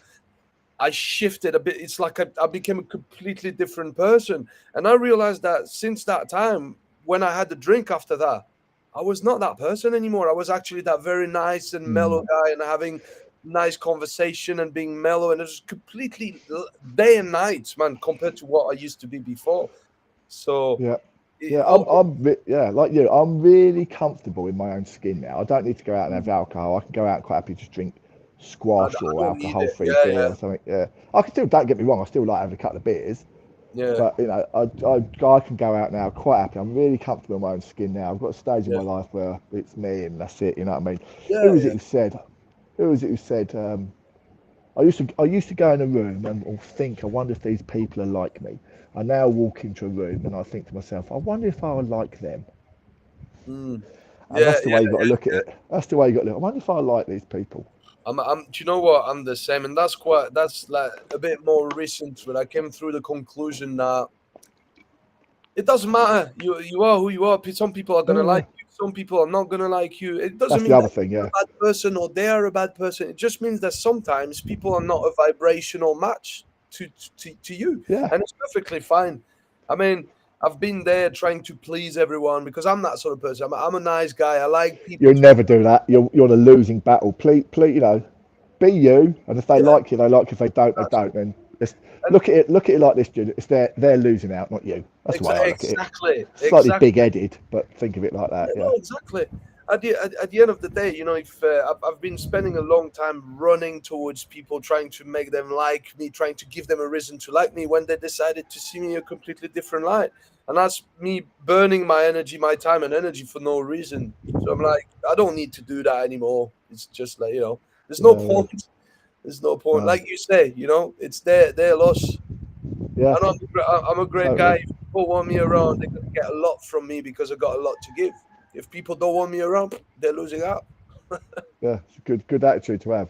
The Yeah, best attitude. great. Listen, Yeah. great chat, Duncan. No, Thank you. thank you. It Thanks. was great. Thank you so much for inviting me on. It's always a pleasure to help people out to get their podcast going and stuff. So yeah, thank you so much, Julian. Means a lot. Thank you very much. Awesome, man. Let me know next time when you're in the UK, man, and we'll link up. Okay, yeah, we'll do. Next time I'm up Russ's way, sort of, you're just down the road from Russ, aren't you? Yeah, Yeah. yeah. I'll see. I'll Okay. see if I can go to. I've always wanted to go to one of his Mean Street seminars.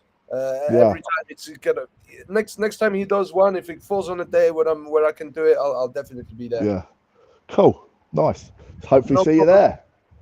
No All right. problem. Can you have a great day, sir? Thank you. You too. Take care, Julien. Take care, Cheerio. man. Bye Bye bye. bye. Bye bye.